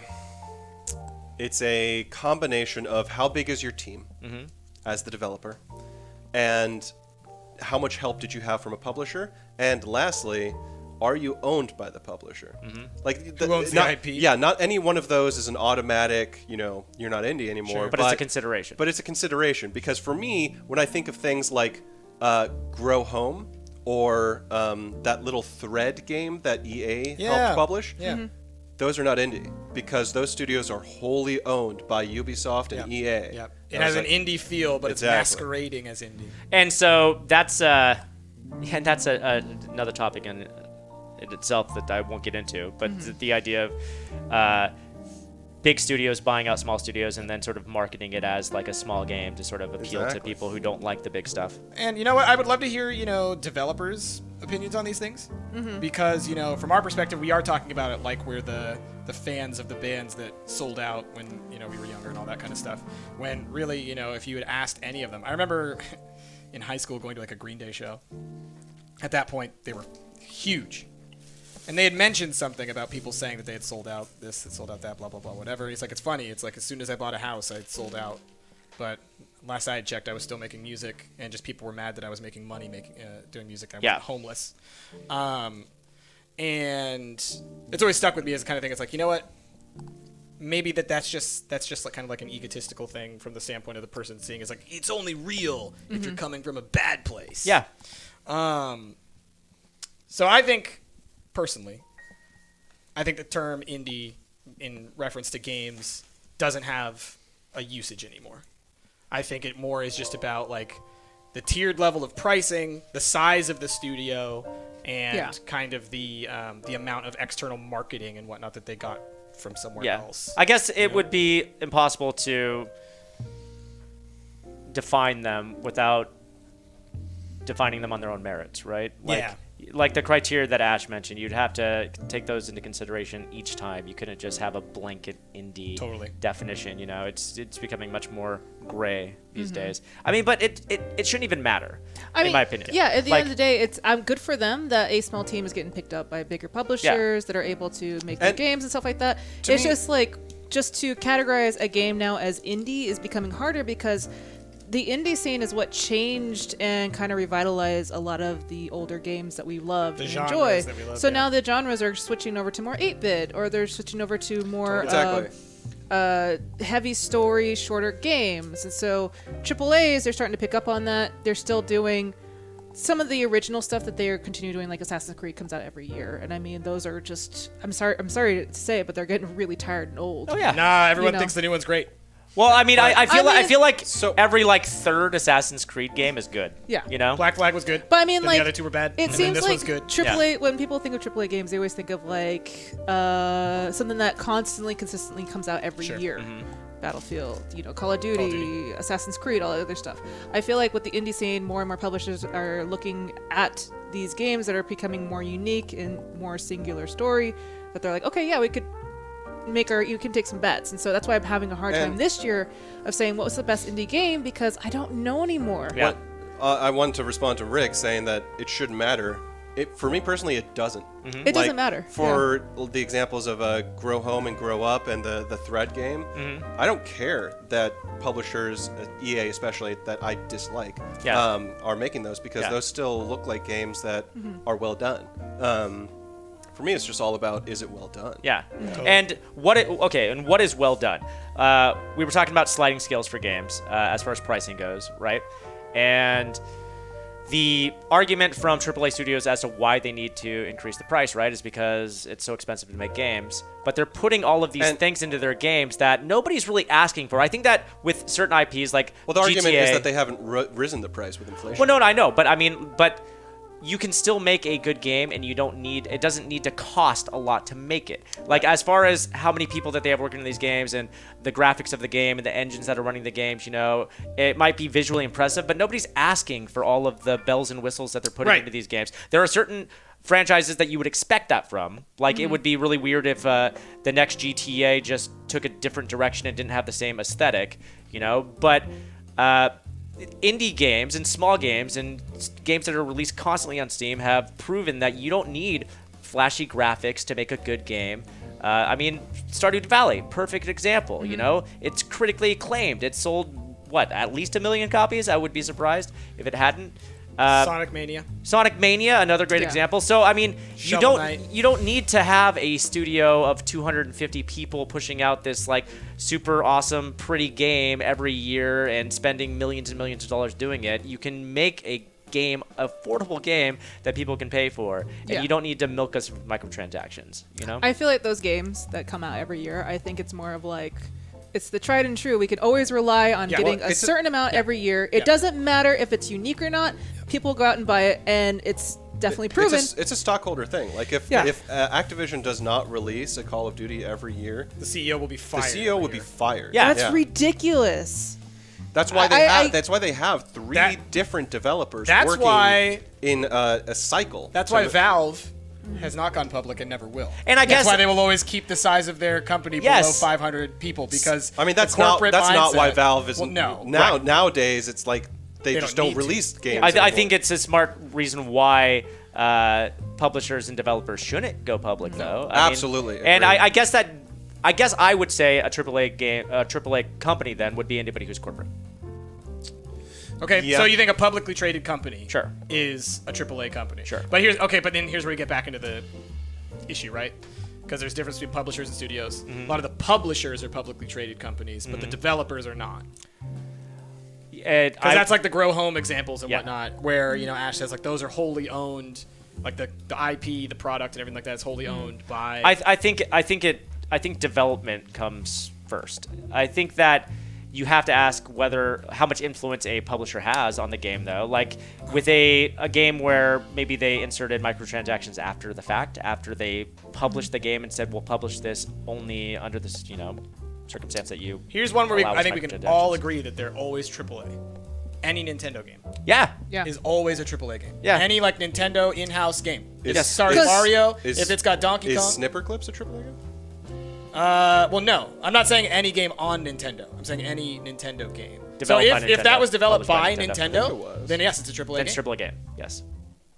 Because Nintendo If we're saying is that it's important notorious. that it's about the size of the company that made it. I thought we're just saying it's not indie, not AAA. Well, I'm going to say any company that is publicly traded is a AAA game. So then I guess we could also Because they make games with the shareholder in mind. yeah. Because are you thinking that because it's a smaller game, it's not a AAA game? Yeah, because it's a $20, $30 game. And yeah, because for me, my definition of a AAA game is a much longer experience and something that feels $60 worth. So, Wait, so then well, Splatoon, you could argue, or Mario Kart, has no baked-in length. But it's still AAA because I think Nintendo.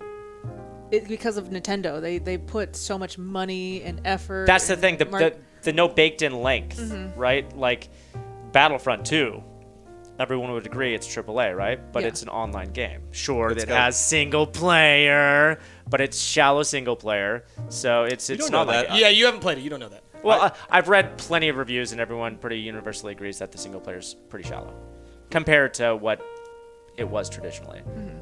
And the game has always been a multiplayer game, even when it was on the PlayStation 2.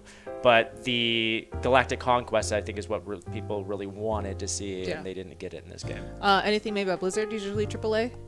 Sure. Sure. Yeah. But I mean, Overwatch isn't a Overwatch? $60 game. I mean, they're Activision now, so they're huge. But I would still consider it AAA, even Yeah. if Oh, yeah, yeah. definitely. It's got like a dedicated team that constantly are working on it. Sims is StarCraft, AAA yeah, game. it's definitely AAA. I'm just waiting for that to dry. You're happy, So face? My let's house start is done. segueing to another conversation. But Yeah, yeah, first, we've let's talked talk about this one enough. what do we made? Ash, Are we feeling done with our project? not- My house is done. I'm pretty done. I could have used some more larger pieces. Yeah. I've got some over here, man. You want these? I don't know. At this point, I've already committed to my smaller pieces, so I don't want to add too much more to it because I think it's pretty structurally unstable. All right. Well, if we're going with this, then I'm gonna just try and put the cap on here. Oh, is that the cap? Oh, did you make a snowman? Is that what this is? Sort of. A gingerbread man? It's a. Oh no. No, it's not done. Not done. Don't done. don't It's try it. Ginger. It's Gingertron. Gingertron. Gingertron. I made a robot. lovely Adobe or Pueblo style house. That is a good Pueblo style house. Yeah. See, when you filled this whole thing with royal icing, I was like, oh, are you gonna put some stuff in there? And No, it's it's like, just oh no, snow. it's not quite. Snow. It's snow. Snow on the roof. Yeah. Snow dad. Made a little Pueblo style. You should make a little marshmallow House. snowman, Jazz. There's not enough snow. Do a marshmallow on top of a marshmallow, and then put one of these little red things on him, and that's his hat. I could. yeah. I could. Oh, you're a little snowman. Yeah. Oh. There you go. So do we want to Mine's not gonna work. then segue into one of the other topics? Sure. Yeah. Yeah. I can bring up the list if you want. I've got my list right here. This is not gonna work. Here. I'm gonna. Okay. There's so much sugar. It's sticky. Sugar on the floor. This icing is flaked everywhere. It's sticky. All hail the mighty Gingertron. Let's talk about, if you guys can think of. I like that it's just face on both sides. Face on both sides. You one should have a side. happy and a sad face. I thought about should that after the have. fact, but I had already done because I did the dark face first. Oh. And it was such a good smile. I wanted it on both sides, and I was like, oh. The color face should be the happy one, and then the dark face should be the sad one. So the best new character of 2017. You're skipping the other one. Which one? Best indie game.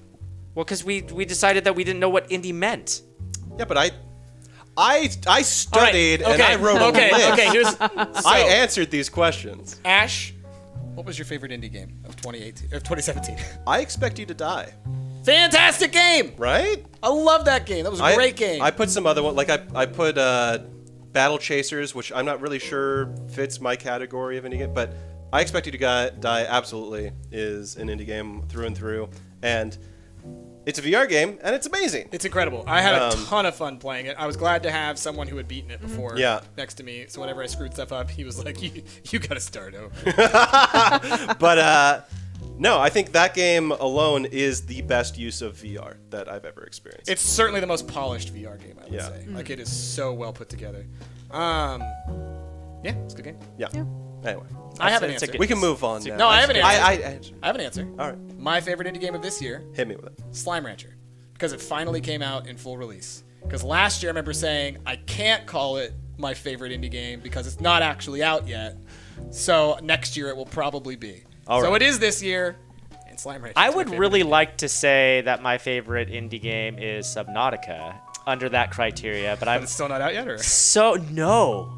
I'm It's amazed. still not out? It's still not out. Oh my insane. God! where? Yeah. All right, where's the camera that looks at these things? Well, I think what we I mean, should do we is we don't- should clear this and push it towards. okay, Definitely. That sounds good. That sounds good. Yeah. Here, I'm gonna And then start I can sort of zoom in a little bit on one loading of up these. this bowl here. Yeah. Why don't you put all these royal icings on the bowl? There you go. All this extra accoutrement. I'm gonna eat these. Ash's icing has exploded on one side. Yeah, mine Mine started did to as shoot well. out the back towards the end there. Yeah. I want to save the tips, but everything else can get tossed. Just the tips. Just the tips. Okay, so mine's now free, although a mess. yeah. Yes. This whole thing's You got the trash can there too. good call that we put down the wax paper. Yeah, super good call. I was like, Nobody used any cinnamon imperials, huh? I'm not a cinnamon fan. I'm not a cinnamon I fan love either. cinnamon. I just forgot about them. Okay. See, Jazzy, I love your thing. If we know had what? more time, Hold on that's one all- second. I'm gonna I get- would love to tag team that one with you. Gonna get some, this. Oh, wet Could've wipes. made like a little lizard yeah, kinda wet thing. wipes. Good. Oh call. yes, please. I'm just gonna chuck these in here. All right. Yeah, we'll clean this out later. All My right. hands are so So sticky. who wants to go first? You. All right. I'm just putting it up there. All right. I can't zoom in super far, but I'll zoom in on as much as I can. There we go. That's Gingertron. Gingertron! He is a robot Ash, you want some of programmed this? specifically for cheer. And Okay. so, Which is why he has two smiles. well, and so that's why, depending on the time of the year, he'll turn. Oh, so Anna4051, thank you so much. Drop that thank you for that bears, y'all. subscription. Yay! So then this time of year, his smile changes, oh, and it's a little more festive. What- so cute. What brings about that change? Is it the time of year? Time of year. Okay. Yeah. It's like It's it's seasonal. like he's dormant Yep. until Yeah. Christmas. So that's like the dark in the light in the eyes. It's like those lights are Yes. turned off, and then once it's cheer, it's like time to Yeah. cheer, and then I'm curious color if comes we switch to that. Well, you gotta get out of there, Oh. Ash. And then All if we're seeing I- is your butt.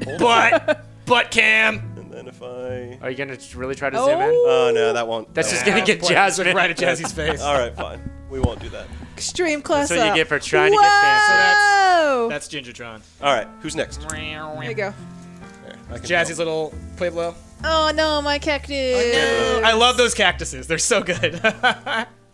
My cactus Yes. fail. These are little cactuses here. Yeah. Let's see if I can Little cactars. tap on that. There we go.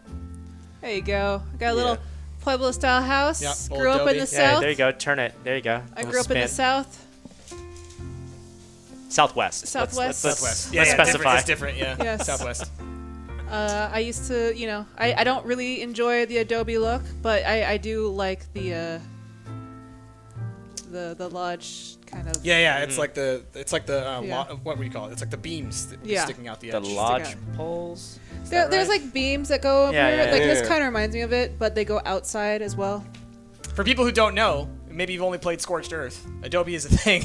Adobe it's used is in a the thing. Southwest to build yes. houses. Adobe was my uncle. A lot of stucco too. His name was Adobe. A lot of stucco, Lots of stucco in which the Southwest. looks like fake Adobe. Yes. Rick, I gotta say, I think yours is the most His traditional. is the Yeah. most I went gingerbread traditional. house. It looks but very good, Rick. That there we is go, thank very, you. There's my whoop. meticulously constructed. There you go. I like it. Under the suggestion of Price and Jazz, made a little snowman out front there. Yeah. Bottle caps for the front. I didn't realize that you had and more on the I was front. also trying to make a little Can I Santa rotate? here, Yeah. but it didn't quite turn So out very Rick well. even has a little window. There's a window. Yeah. This house only has one window. Yep. You only Yeah. need one. You only need one. Just yeah. the one. Don't get greedy with windows. Come on, people. Very well done. Ash. Let's show yours, and you need to bust it open so people can see the inside. All right. Here's my I love mess. your windows. I look at because I can see it over there. Yeah. Like, you Yeah. have like the different color windows. I love that. It looks like the roof is completely destroyed. Yep. I just ran out of straight pieces. No, we ran out of graham crackers. But it's gonna be hard for you guys to see. I could try to lift it up. this is bad. this is gonna Nox die. Arcana's 100 bits. It's gonna, Ash, just move the camera instead of the thing. No, Oh no. I refuse. Oh, no. There's a staircase. There's a staircase There's a inside. staircase right there. with rooms. Look at. Uh oh, I hear things falling. No, it's I amazing. hear it falling. It's amazing. It stayed together. This guy's an architect. He knows what he's doing. Well done. Well done. Well Yeah.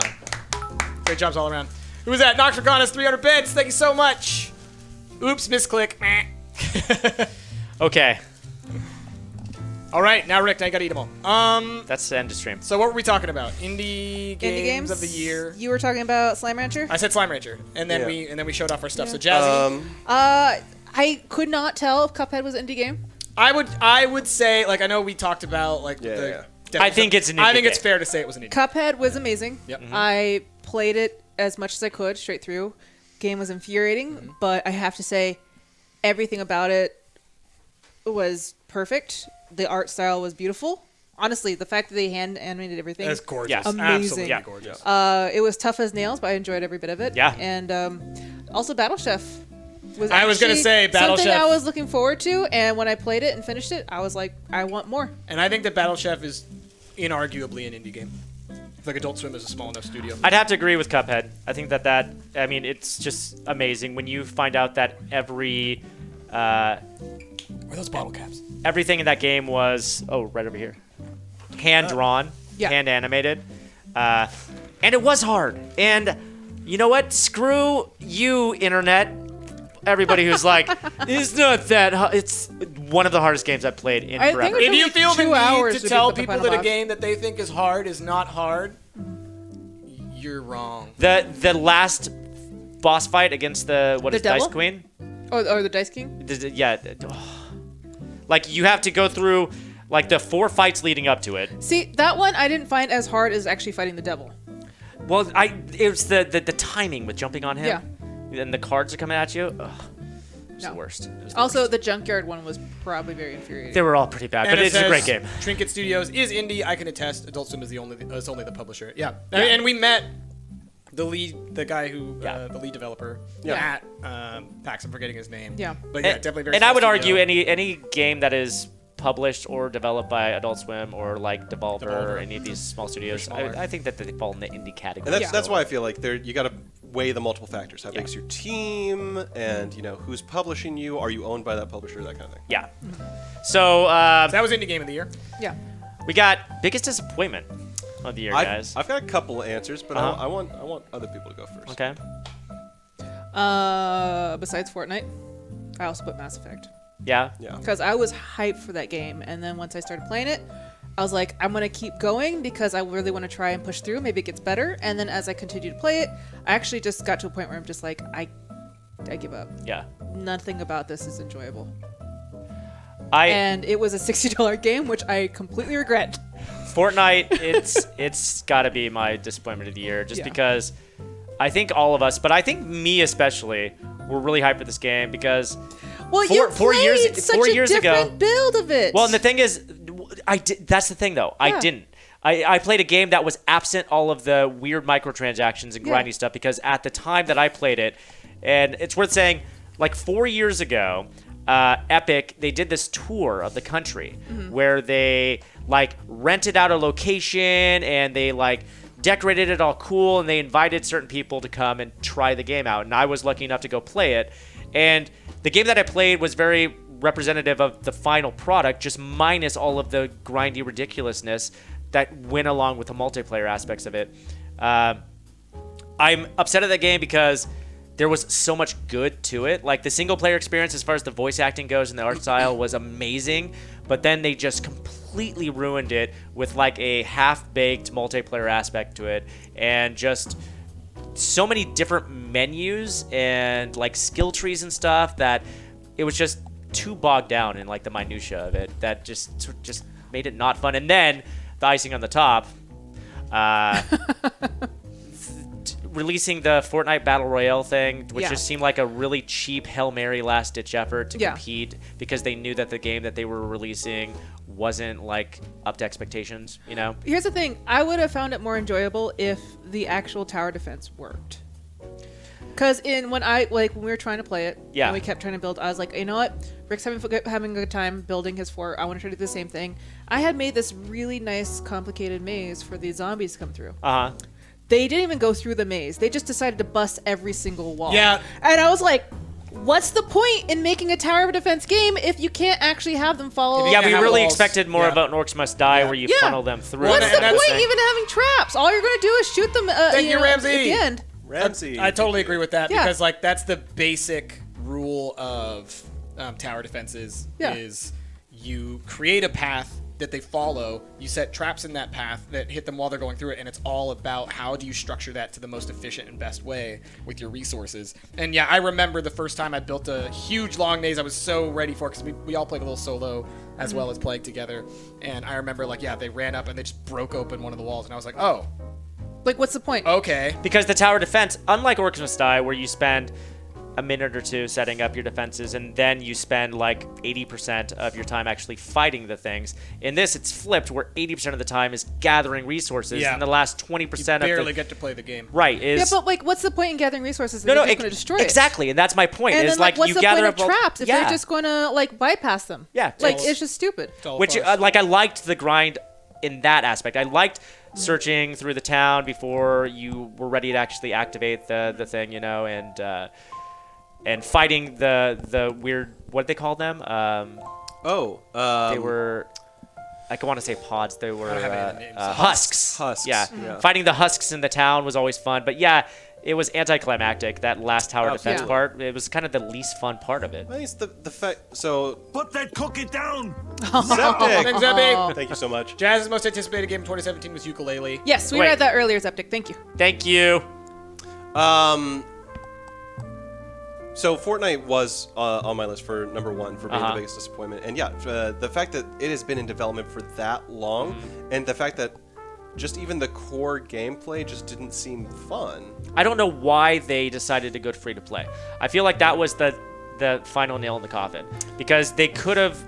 It wasn't too late that they could have tweaked it and made it a fun game. But Yeah. the fact that they went free to play and it was just bogged down with all the microtransaction bullshit, just it killed it. Yeah. Yeah. Bryce, did you have any others? So yeah, I agree. Fortnite is probably the biggest disappointment, but because we've already belabored that one, there's another one on my list I think that I'd like to mention, which would be Ark, because it did just go full release, and that game, much like many of the other games that we talked, like PUBG, when we complain about PUBG going full release, I still think that like there's a lot about Ark that I like. I think the aberration map is cool. A lot of the stuff that they changed is cool. But as I'm playing it, I'm noticing so many of the same old bugs, the same old issues that have been there now for like 2 years. Yeah. And it's like, I'm of the mindset, I think we're all of the mindset, that when you release a game, like if it's an early access game, when it reaches full release, it needs to be polished. It needs to be good. And it's like Ark is not. It is a mess.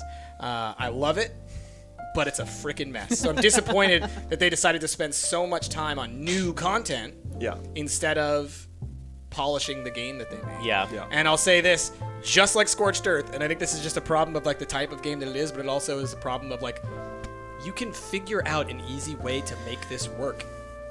Is just like in Scorched Earth. When I started up on the aberration file, guess what happened? I died instantly. Because a raptor was right there and murdered me. So I spawned in again. Okay, I made a couple feet. Okay, died instantly because another raptor. And so it's like that's the arc of Ark. Is you spawn, you die, you spawn, you die, you spawn, you die, live, die, repeat until eventually you get enough resources to build a bed. And you're like, now I can spawn in the same place and die every time. Until you eventually get to the point where like, I got walls. Like it's such a struggle. And then by the time you're actually playing the game, you kind of go like, what have I been doing with my life? Yeah. So Ark, I love you and I hate you. For me, I'd like to Merry give one Christmas. other honorable mention Yes. as well. And this, I'll just like Ark, I'll say that I like this game. I have fun playing this game, but Orcs Must Die Unchained. Yeah. I feel like while I have fun playing it, opportunity, it's not a game that I'm motivated to continue to play because Put it's that free to cookie play. down. I wish that it wasn't No. free to play. Brenner Identity 10, Best Indie Game, 2017, Divinity Original Sin 2. I will agree with that. Not a bad game. Yeah, but again, we were saying, can you really call it? Yeah, I'm not sure I would. But we said Cuphead, so it did Anyway. as well. It's a good one. It's a good game. Yeah, Orcs Must Die Unchained, I was pretty hyped for it, and I'll say that I'm just somewhat annoyed by its model of you unlock the traps via its grind method, rather than a natural story progression like it was in the previous I story. wish that they had. based I games. wish that they had just continued forward the way that they did. with Absolutely. Orcs 2 is Well- so good. I will say for them, Unchained, they salvaged it from a or a MOBA style No, game. they improved it from They what it was. basically were Yes. like, we made it a MOBA game. It's not doing well. Let's flip it. Let's take it back to its original roots. We're just gonna make it as it used to be, but we'll have more free to play because it was free to play with Yeah. the MOBA style. So. Yeah. No doubt that they salvaged the MOBA thing, but at the same time, I feel like, yeah, if they had just made a regular story campaign from the get-go, it would have, I'm sure, sold gangbusters compared to what they're making now. Yeah. The argument that you just made is like the exact same argument you can make for Fortnite. Yeah. The Battle Royale thing is the thing that salvaged that Yeah. garbage. No, it's just I cannot something that people believe they like. just decided it's like, here's our game. We've been working on it for 4 years. Yeah. You guys don't like it? trash. Yeah. It's now Battle Royale. Right. Hey, it's Hey, PUBG. we're gonna cut out 90% of what made the game Fortnite. Like, people think that Fortnite Battle Royale, like, they just call it Fortnite. They just now. call it Fortnite. They don't even Yeah. realize that there's a base game to Right. that game. Right. A much larger game. Much larger. Yeah. Yes. Okay, so moving on. Next up, best new character, Oh, 2017. I have one. Aloy. I was Absolutely. That's Aloy. literally... I spent so long thinking about this one, and I couldn't come up with another one besides Aloy. Well, I don't know, Cuphead. Cuphead? Yeah, but I would say Aloy is very well designed. Aesthetically, she looks amazing. She has a great personality, and she's super strong. Also, the fact that they've started this whole new, IP, and they're just going with it. I think Aloy is a very strong character to say is a good character that's new in the scene. Yeah. They're bringing back a lot of old ones, like Dad of War. He's coming back, but Aloy That's is not this so year. unique, though. Yeah. No, I think you'd be hard pressed to find another more impactful character of this Right. year. I mean, I think that I'm gonna list off just a couple because it's hard for me to pick one. Aloy immediately came to mind. Minahan from Battle Chef. I think that. There was another one that I had that I thought really good. I thought about ahead. Cuphead, but at the same time, just impactful, the type of character that has character. You know their voice, you know their emotions, Yeah, but I look at Cuphead almost like you'd look at Sonic the Hedgehog. and He has agree- no emotion or anything like I that, agree but with that. he's Yeah. very identifiable. Iconic. Yeah. It's, Yeah. it's an icon. Because I feel character. like you can relate to Aloy, even though Yeah. where in her in her situation and where she lives, there's no relationship at all, but you can understand she is your window to this world, and they did such a good job at making that. And they did Yeah. before I played it, just everything leading up to Horizon Zero Dawn sounded ridiculous.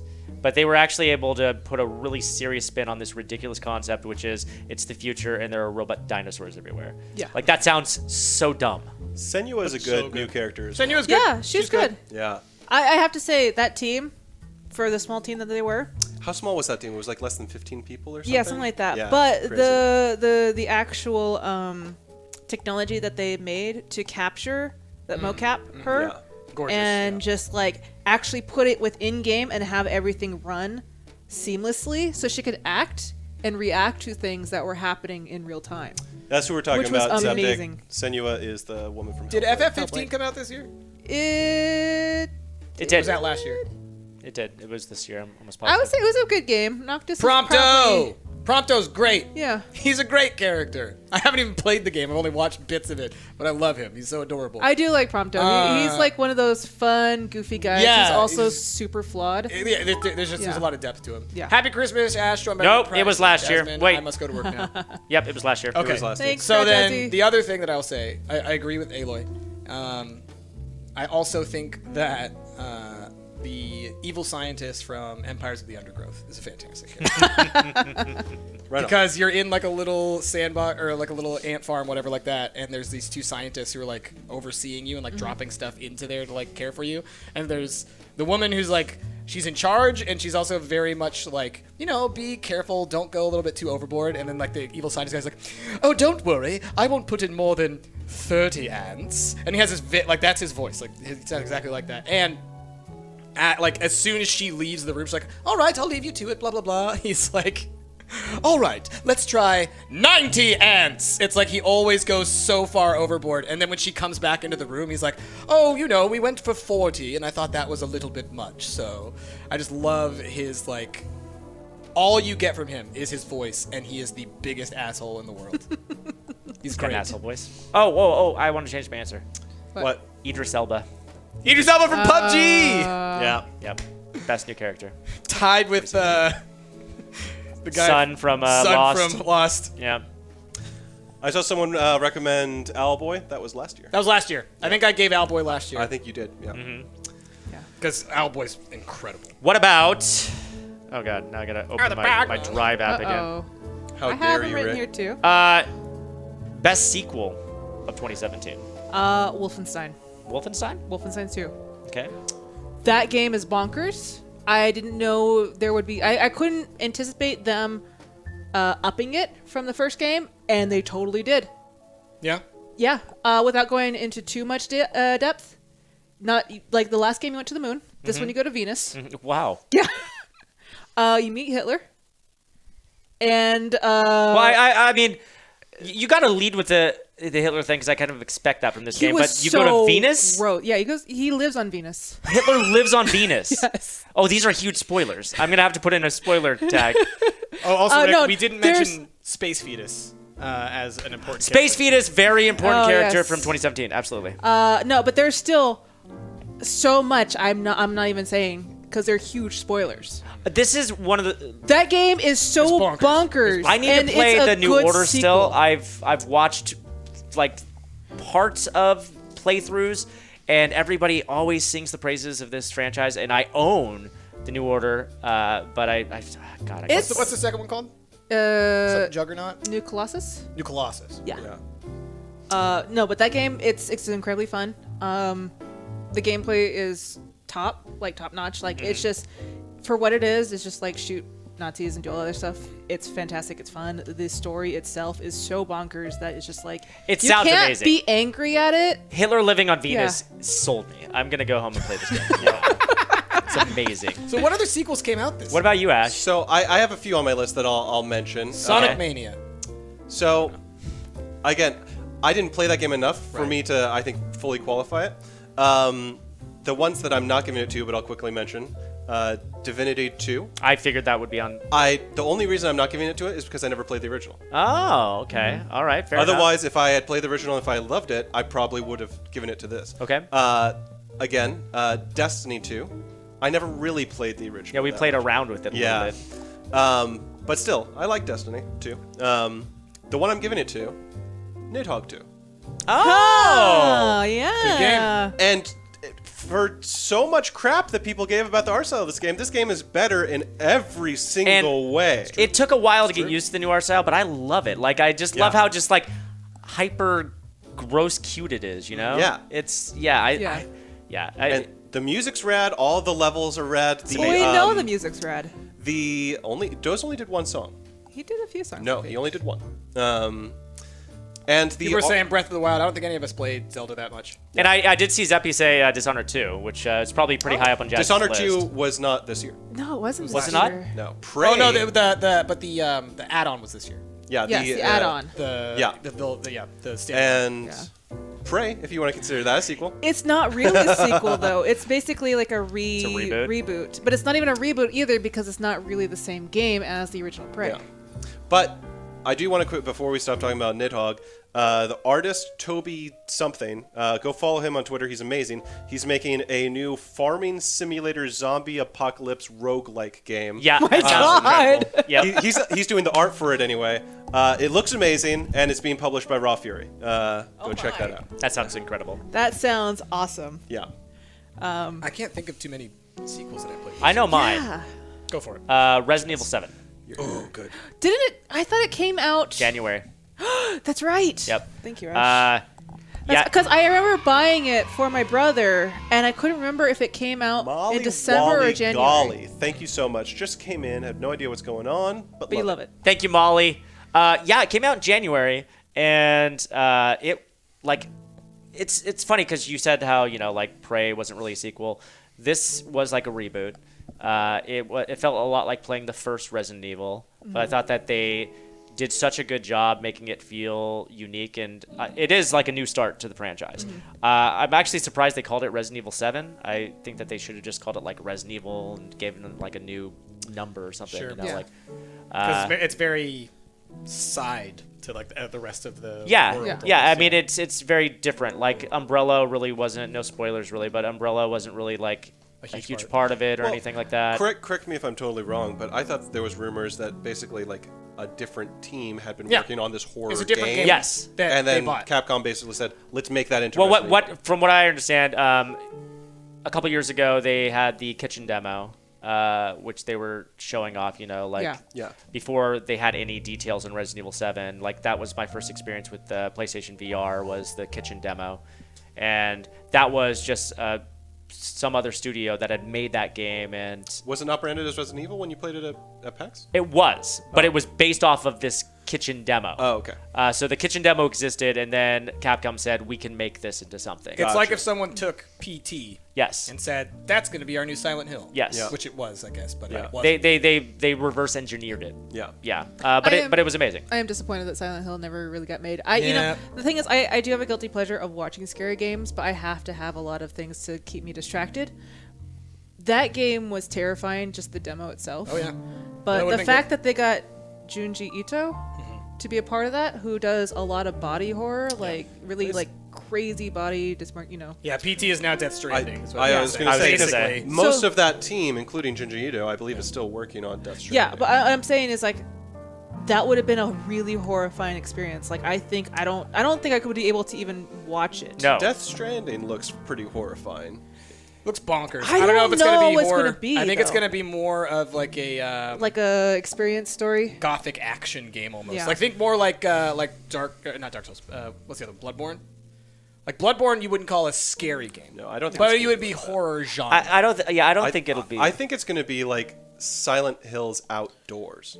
I think there's going to be plenty of Silent creepy Hill's always parts. been outdoors. There's gonna be some creepy parts. Yeah, because to me, like I saw a mechanic with the thing, sure. and that's how you tell that bad guys are around you. Like I think there's going to be a lot of scariness to No, that. I guess for me, I'm thinking of like Well, there also was that We'll trailer with Matt Mikkelsen where he was actually controlling like a bunch of like the skull zombie. ghosts. Yeah. Yeah. So I think it's going to be partly horror. Yeah.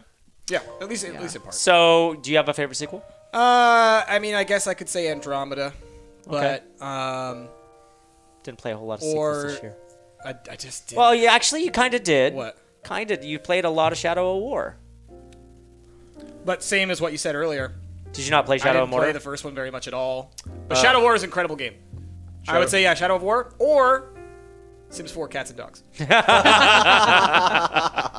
We'll end it on that then. Okay, so next. So Shadow of War is a very good game. I enjoyed the heck out of it. Was it best dev? Let's do best. I'm gonna skip best Yeah, publisher. I okay? couldn't. I think that we can talk about worst publisher. I think that may be easier. But best developer, I think. Okay. I'll start. Yeah. Monomi Park, Slime Rancher. I think you gave it to them last year. And I'll do it again. The amount of free random content and consistent updates that you get for a game that I thought was feature complete when I bought it a year and a half ago, and like ever since I've been playing it, it was like they had a roadmap. They're like, this is what's going to go in the game. And it did way better than they expected. So they reinvested that money into the game, making it a bigger experience than they had ever planned. And it just keeps getting bigger and bigger and bigger. Right now, every day for the next like 10 days, you can go log in, and each day in a crate that you find, there will be an ornament, and it's like specific to that day. So today I found the Boom Slime ornaments, and tomorrow it'll be something like the Rad Slime ornaments. So you got to log in every day like an advent calendar to find it all. This is all just random nonsense that they decided to add into it. They communicate all the time. They have like constant like It's like exactly how an early access game should be carried out, and it's Yeah. not even early access anymore, and they still give these free updates and all this I information. have to say, with your criteria, yeah, then I agree they are really great devs. Because I could not answer this one only because I don't know. I was like thinking of like stuff that stood out in terms of like what they've done or stuff like that. But like if like using the way you've answered it, I would say like Clever Endeavor's a great dev. Like the guys at Bone Left, they're great dev. They also just finally released their game. Like I could say that for a bunch of them. So I couldn't answer this one because like I kept thinking, what was it that really made them great above all the others? I could not figure it out. I picked Clever Endeavor as my developer of the year, simply because I'd say a year ago, a little bit more than a year ago at this point, they didn't have online in the game. The game was feature complete. It was done. It was final release. And they decided to start adding online. They decided to add level customization and stuff like that. They turned what was already a core-based game that was finished into a Mario Maker that can compete with Mario Maker. in my opinion. Like, it's really well done. So yeah, I think they've added very, very solid upgrades for free, which is awesome. Yeah.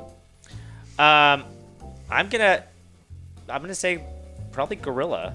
Yeah. Okay. Because they, like I said, I just found the concept completely ridiculous, and they took a gamble on creating a new IP, a huge AAA IP, and with the most outlandish, out there concept, and they were hugely successful doing it. Did you ever finish the game?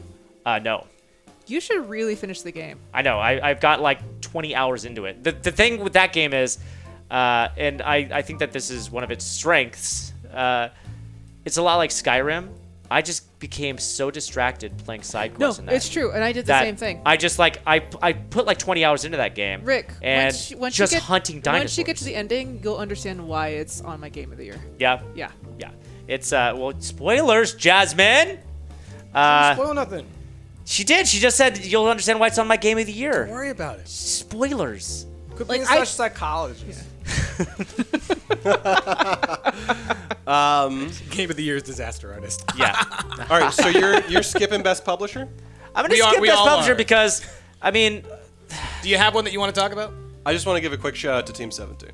oh yeah, Yeah. Team 17's great. yeah, that's great. Devolver. I mean, we can list Well- off several publishers that we all Yeah. like. Yeah, Devolver, Team 17, Adult Swim. Like there's tons of them out there that we love because like they do what we feel is like the way a publisher should. Yeah. work. Yeah. I can't think of one that shined for me this year, but like Team 17 for sure. Yeah. They're great. Publishers are touchy because I mean, like you can make the argument, what are they good for other than just like marketing your game? And I mean, more often than not, I think they're guilty of ruining a game rather than making it better. Yeah. But yeah, I mean, credit where credit's due. Where Sure. I will say, for me, and this is not really in anticipated game, but just anticipated for next year, both Raw Fury and Sony have so many amazing looking games on the docket for next year that I'm really hoping they all come out. Raw Fury coming out of nowhere, man. Right. Like, yeah, it'll be interesting to see what they pull out, and maybe they'll have an awesome party again next year at PAX. I would love that. Because their party was the best one in 2016. Absolutely. What is it? It's supposed to, oh no, it's done. It's not. It's not. Who is it? It was gonna be a little Santa. That does not look like a Santa. Well, I know because it was gonna take multiple steps and it didn't work out. It's fine. Don't worry about it. I kind of see the Santa You see in the it beard? right now. Do you see the beard? Yeah, but from this angle, it looks like something else to me. It's a rocket ship It's a rocket ship. flying over jungle That's a land. diaper. It's a rocket ship. What else you got, Rick? I got best co-op game of the year. Oh, I have one, and we were talking about earlier, Divinity 2. Okay. Honestly, me and Ash are having the best time in that game. I have the story and the fact that you could just basically do whatever the hell you want. Mhm. And yeah, the co-op is seamless. Like if you have a character that you have dedicated as your teammate, it sticks with you no matter what. So every single time Ash loads in, it's already there. It's preloaded for him. cool. I don't have to worry about it. The gameplay itself, like you can listen to other people's conversations. It's very like, it's built around co-op, even though you can play it single player. Also, just having Bucket Prince and all of his goodness. I don't know if you were there last Tuesday, but he got lucky. Oh, I popped in just at that part on stream, and chat's going crazy because I had the stream muted, and I just was looking at chat, and they're like talking about not safe for work and stuff. And I was like, what is happening? Oh my god. Ash got lucky. I had a really hard time with this one because I think there was so many. Oh my god, hold on. Best sequel. Escapist 2. Oh, That's the best sequel. there you go. Yeah, Totally forgot. there you Yeah. go. There was a lot. Escapist 2 is on my list for co-op. I'm just gonna list Yeah. List all of them. Destiny 2, Divinity 2, Stick Fight, Death Squared, Lego Marvel 2, and then a couple early access ones that I'm not really sure count. Astroneer and Deep Rock Galactic. Okay. But of all of those, I think I'm gonna give it to Death Squared. I think it had the Is Death Cubed? No, Or is it Death Squared? It was Death Death Squared. Squared. I think we said it should have been called. It should have been Right, Cube, that's 'cause right. we That's played right. as That's cubes. right. Yeah. But no, I think that one is especially. I love co-op games where we're not working against each other. We're working with each other to solve puzzles. I compared that one a bit to like Tiny Brains or something. Like just like I really like that kind of experience of like you. I really wish the 2-player story mode was in 4-player, but other than that, I think it was just a really fun experience all around, and it had a decent amount of content for it as well. Yeah. Totally. Yeah. So my answer, I just gave my answer away as well. Escapist 2. Escapist 2. Escapist 2 is a fantastic game. I had a ton of fun, all of us playing it. I think of all of us, I probably got the most into it. I played it a lot that you guys didn't see. But especially when it comes to like co-op, the fact that every level has specific things that you can only experience through co-op, those special co-op escapes. Like once we realized that was a thing, incredible. I had so much fun with that game. I mean, I'd be lying if I didn't say PUBG. It's the game that I've definitely played the most this year, and the game that I've definitely played the most co-op this year. Sure. I don't think that I'd say it's the best co-op game of the year, but it's definitely my favorite co-op game of the year. And I'll say probably honorable mention from both Rick and I, VR Diner Duo. Yeah, that's actually that was on my list. Was that game even released this year? That's why I didn't. Yeah, but it's the we first played time. it this Yeah. year. Yes. Great game. VR Diner Duo was a ton of fun. And also honorable mention, Snipper Clips.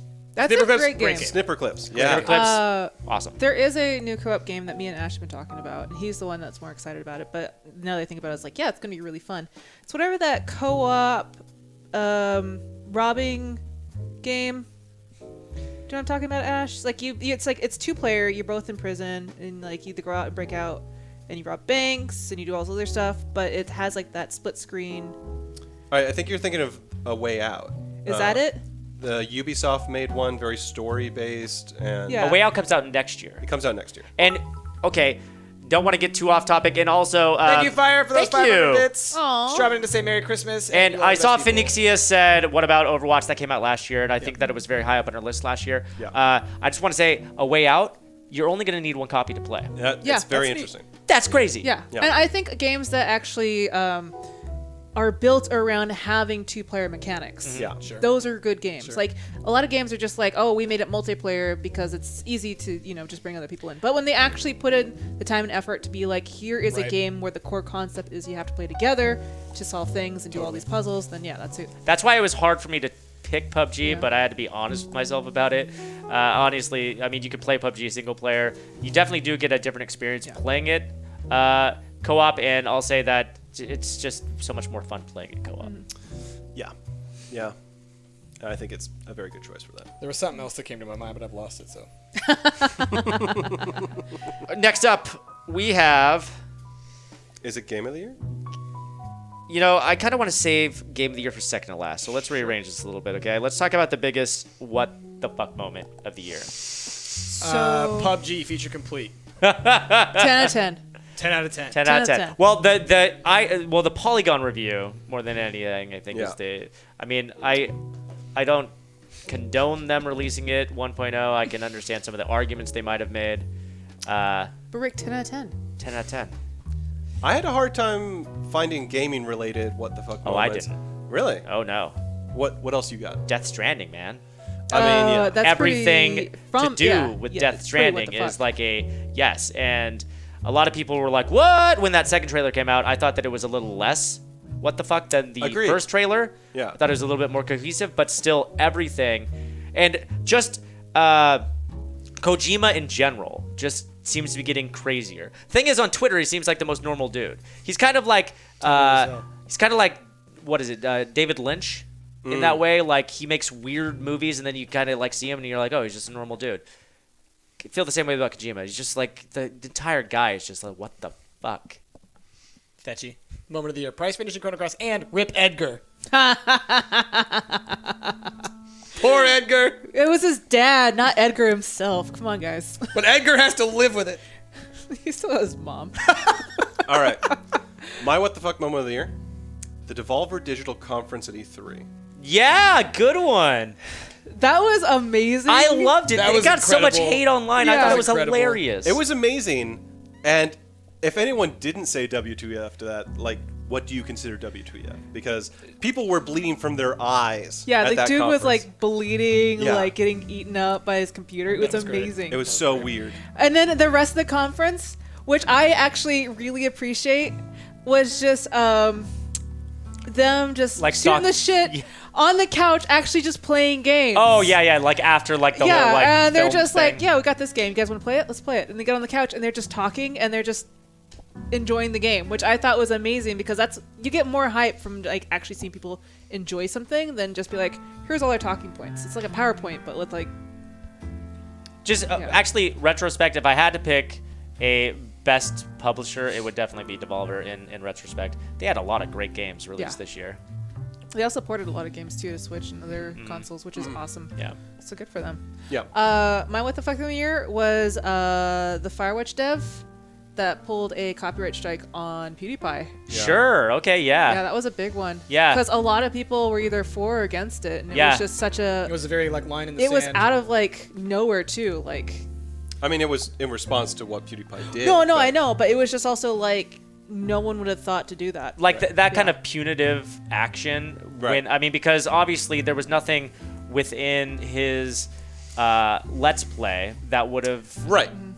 necessitated a copyright strike. You know, they were just saying, we don't like the kind of person you are, and so we're going to punish you. for I it. mean, that's their right to do it. It's kind of not, though. It's kind of not. It, and I it was feel- an abuse of the copyright system. I mean, like, and my Exactly. thing is like, I'm okay. Like, I have no sympathy for PewDiePie in No. that instance. Like, I'm just like, I mean, dude, you gotta be careful with the kind of stuff. That Look, you do I on social have no media. sympathy for PewDiePie But, for yeah. what he did, but the law is the law and the rules are the rules, and PewDiePie didn't break the rules in doing his Firewatch Let's Play. Right. The developers of Firewatch broke the rules in filing a copyright strike against him.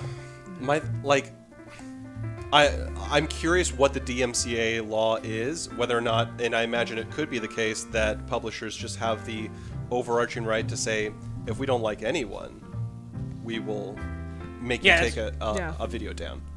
And that's the scary thing. That's the precedent you don't want set. Right, exactly. It's setting a very It's the same thing Slippery that slope Jim precedent. Sterling fought for so long Yeah. over the copyright. Like, we didn't like your review of the game, so we're right. going to take it down. Exactly. So I don't know. Like I partially agree with them for doing it because that type of behavior from PewDiePie is just disgusting, and for him to continuously do it after, even though he knew it was bad, like Yeah. that's on you for being a morally like bankrupt person. But like for the copyright thing, it's just like it's good and it's bad, but it's like in the long run, you're just going to make things worse for other people. Yeah, exactly. Yeah. Exactly. It's are you getting the most good out of your action? You're not. You're making a statement, and it's going to be a short-lived statement, but the precedent that it's going to set is going to have like echoing consequences. It makes me wonder, like, how well is the next game going to be like received? Because they Well, announced the new one. It looks cool too. It looks good. I'm just wondering. I'm sure that there will be. It's some, solid. It's There will be solid. some Well, I very mean, anti this icing- people. It's good. It- Once it hardens up. Once it's it good. hardens up, Oh, it's yeah. perfect. Oh yeah. Yeah. Oh yeah. Look at that. Price, did you already mention your? PUBG feature complete. Yeah. Oh, you were being serious. Yeah. Yeah, I think it's dumb. That game's not ready to be out. Yeah, I but- love it, but it is not done. Yeah, but what about Ark? I said, sure, same deal. Okay. But I think the Arc we've been criticizing for years. Yes. Whereas I think PUBG has, gotten a pass because it's fairly new. It has not gotten a pass. No, trust but- me. no, As somebody no. who regularly looks at this subreddit, Right. nobody hates PUBG more than the people on the Sure. PUBG subreddit. But I think the Oh thing my is, like, God. if I were to go to people out there who have never played Ark versus people who have never played PUBG, Ark, I think, has the reputation for being a crappy game. Whereas PUBG has a reputation for, like, online shooter, blah, blah, blah, all this kind of stuff. I don't think people in the rest of the world know that PUBG is a mess. Yeah. And so then I think they'll pick it up and they'll be like, huh, this is weird. It's still a fantastic game. But when they said, like, yeah, we're going to release it at the end of this year, and, like, we're playing it, and I'm like, why are we rubber banding? Why is this happening? Yeah. Why did that person die when a door opened on him? It's a mess. It is a mess. So PUBG, feature complete. It's a feature. WTF. It's a feature. Yeah, speaking of setting dangerous precedents, PUBG. Okay, so we have to do this every year. Best hamburger, 2017. Dicks. Like, that was all of our answer last year. and- Whataburger. Still my answer. I don't mean that. I haven't had a good hamburger since I've had Dick's. I was gonna say I haven't had that many burgers this year, and I still think Dick's was my best burger that I had this year. That's what I want to hear. Yep. You're going to get Homemade. a firm dicks from me. Homemade burger is the best burger. Have you had many homemade burgers this year? Yeah. Yeah. you Matter of fa- fact, we eat burgers all the time. All right. What's your style? What do you do? I'm pretty standard. Patty and cheese, sometimes double cheese, pickles, ketchup, lettuce. Extra mayo? No mayo. Mayo's gross. Mustard? Sometimes some jalapenos. Ketchup? Sometimes some other kind of crazy stuff on there. But How- I don't do tomatoes. I don't do mustard. I don't do mayonnaise. Do you go I don't thick patty, small patty? Thick. Well, you said you don't do tomatoes? Don't do tomatoes. My man. Yeah. Tomatoes ruin a burger. Like my thing is It like becomes all about the tomato. they're Tomatoes are good. so thick and they have Yeah. so much liquid. And Right. It It becomes about the tomato. It's Yeah. not about the tomato. It's about the Depends burger. on how thin they're sliced. Yeah, it's true. they never like, and that's to be fair. Yeah. Like I don't feel like if you get like really a restaurant thick one, burger, but like one that's like To me, I don't want that. the tomato and all the other stuff that goes on top of the cheese has to be at least room temperature because I don't want anything on there Cold. that'll just Yeah. gonna congeal the cheese. Yeah. Yeah. Yeah. Or that's cold, yeah. And like the thing for me about the tomato, we're on tomato talk now. it's the consistency of the interior. yes. That Sometimes gooiness you of get like a tomato. nice ripe tomato that is still firm in the middle. That's fine. That's fine. But like when that it starts never to get happens. older and it Yeah. starts to get jelly and it's just ugh. Okay, so we all agree Dick's is the best burger. Dicks. Moving Homemade. on. Dick's is the best burger. Homemade. Okay, now we can talk about our game of the year. I'm gonna go ahead and go first. Okay. Do You it. guys are gonna give me crap for Is it Slime Rancher? Slime Rancher. Yeah. Oh, I'm gonna get crap too. But, sure. but I said it last year. I'm almost positive what I said was I was like, I would love to give it to Slime Rancher, but I can't because it's not in full release, and I feel like that's a fair like line in the sand to draw. Is it needs to be out, and so now that it is out, it's one of the games I have played the most in period, but also this year because they just keep adding stuff and it's always fantastic. Slime Rancher, game of the year. It's a fantastic game. Everyone should play it, and it's a game that's non-violent, and it's great. I mean, it can be a little violent. You seen those angry slimes that come at Tars? you? Oh, the ones that like jump at you? Yeah, but you're fine. The worst thing that could happen is, oh, you got knocked out on the range, but you found you and you put you back in your place. You're fine. Still violent. That's fine. Still violent. It's fine. My game of the year is all about violence. PUBG. It's PUBG.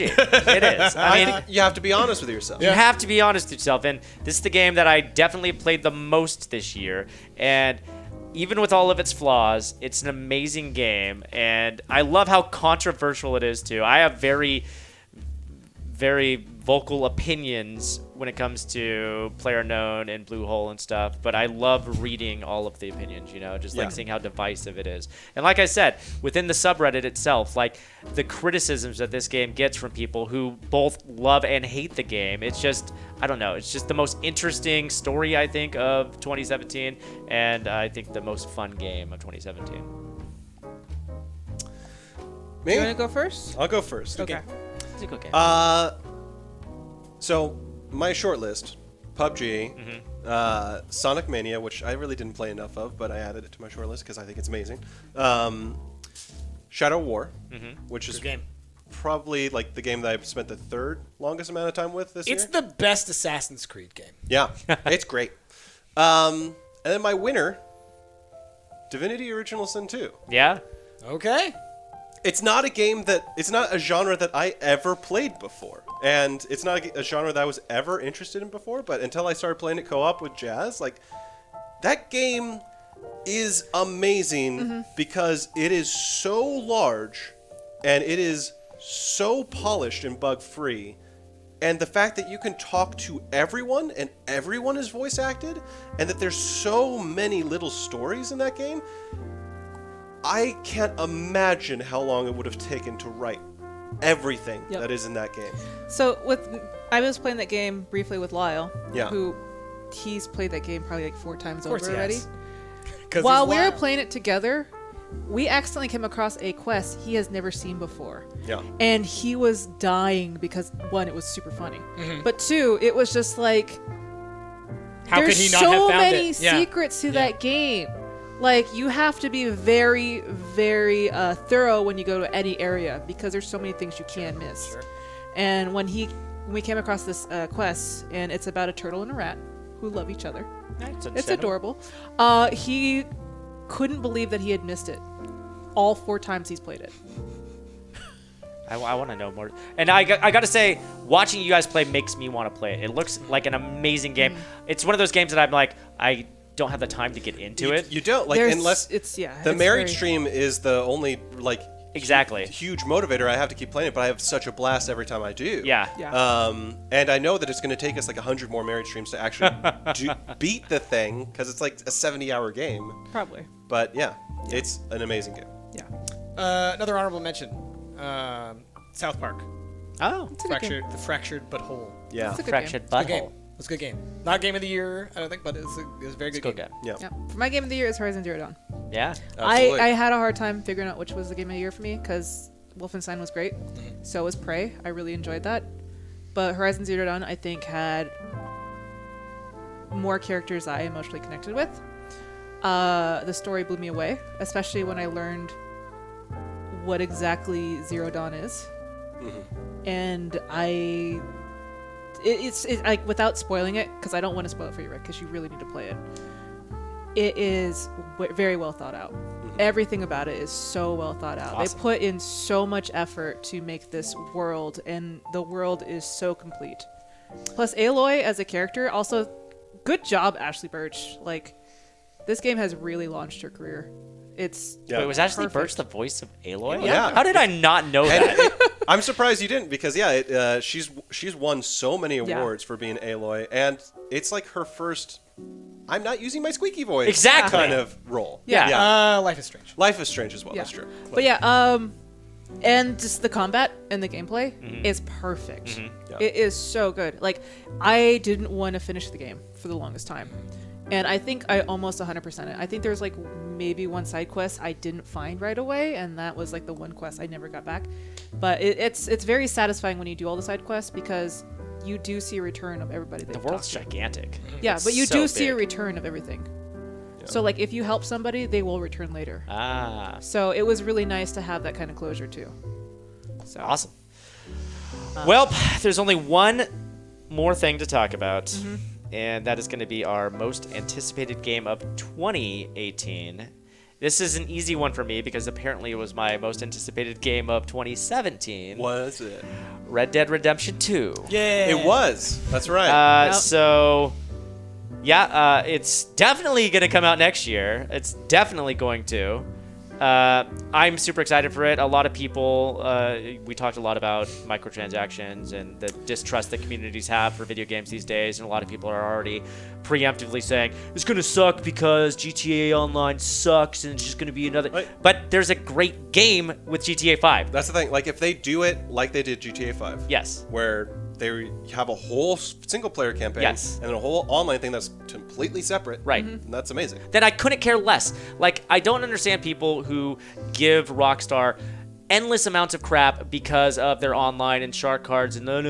It's like, this is all icing on top of the GTA 5 cake. Yeah. Like, the entire game was a single player experience and then they added the online. It's all bonus. And like you the got your money's the worth. single Shut up, player, stop complaining. how long is that game? It's like 50, 60 It's hours so long. long, It's so yeah. long. Because I remember Ash beating it. It took him fucking forever to do. Yes. Yeah, and I did Yeah. that on the PS3? Because Yeah. like it originally came out, and then it originally came out on like the next gen consoles, and then it came out on PC. PC. Yeah. And that's when the online really took off. It's like when the game first released, we bought a single player GTA 5 experience, which was an amazing game. So I don't care. I don't care if they add online and then add ways of buying in-game currency. I don't care. Just make a Also- really good single player experience, and I'm sure that they're going to. What I like about Red Dead Redemption is it's a period game. Yeah. You got horses. It's all Wild West. Well, except for the Undead Nightmare that they released, which was pretty great. Whatever, but like I heard it was fun. I'm I saying never played like it. it's nice that they It's still actually period. have a It's game just that's zombies. like,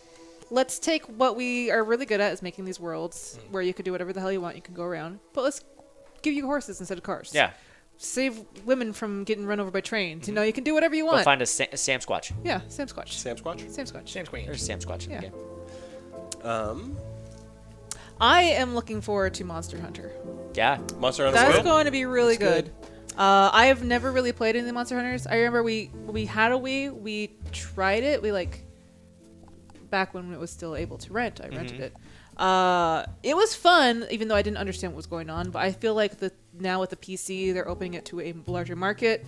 Hopefully, it'll be a little bit more accessible for new players, which I'm really happy about because it seems like a lot of games are reviving their series by making it more easier to understand and also play. Because if it was only on Switch, I don't think It's getting a delayed release on PC though, which is a bummer. it's a bummer. But I am looking Is forward it? to it. Yep. What's it coming out first? Like Consoles? PS4 and stuff?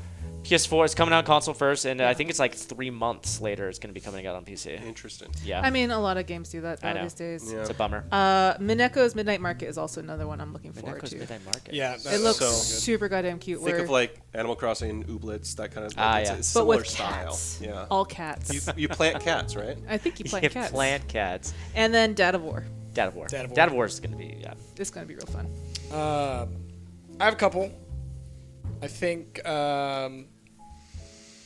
Monster Prom is what I'm really looking forward to, being fully finished and released. Just because I think that game's hilarious. We have a ton of fun when we play it. The humor in that is so The humor on is point so for good, me. and it's just so much like the Yogg, I really enjoy those types of games, or like the Wolf's Bite, where like Yeah. you have like it's just like narrative little fun times, right? Yeah. It's like taking a visual novel and distilling down the like long periods of time of just like reading and reading and reading and reading, and it just distills it down to like the when you make the choices in a visual novel. It's like here's a little thing. It's like a role playing game, like an actual tabletop role playing game. You should check out Shrouded Isle. I think you'll like it. Sure. That's a I'll check weird it out. game. Yeah.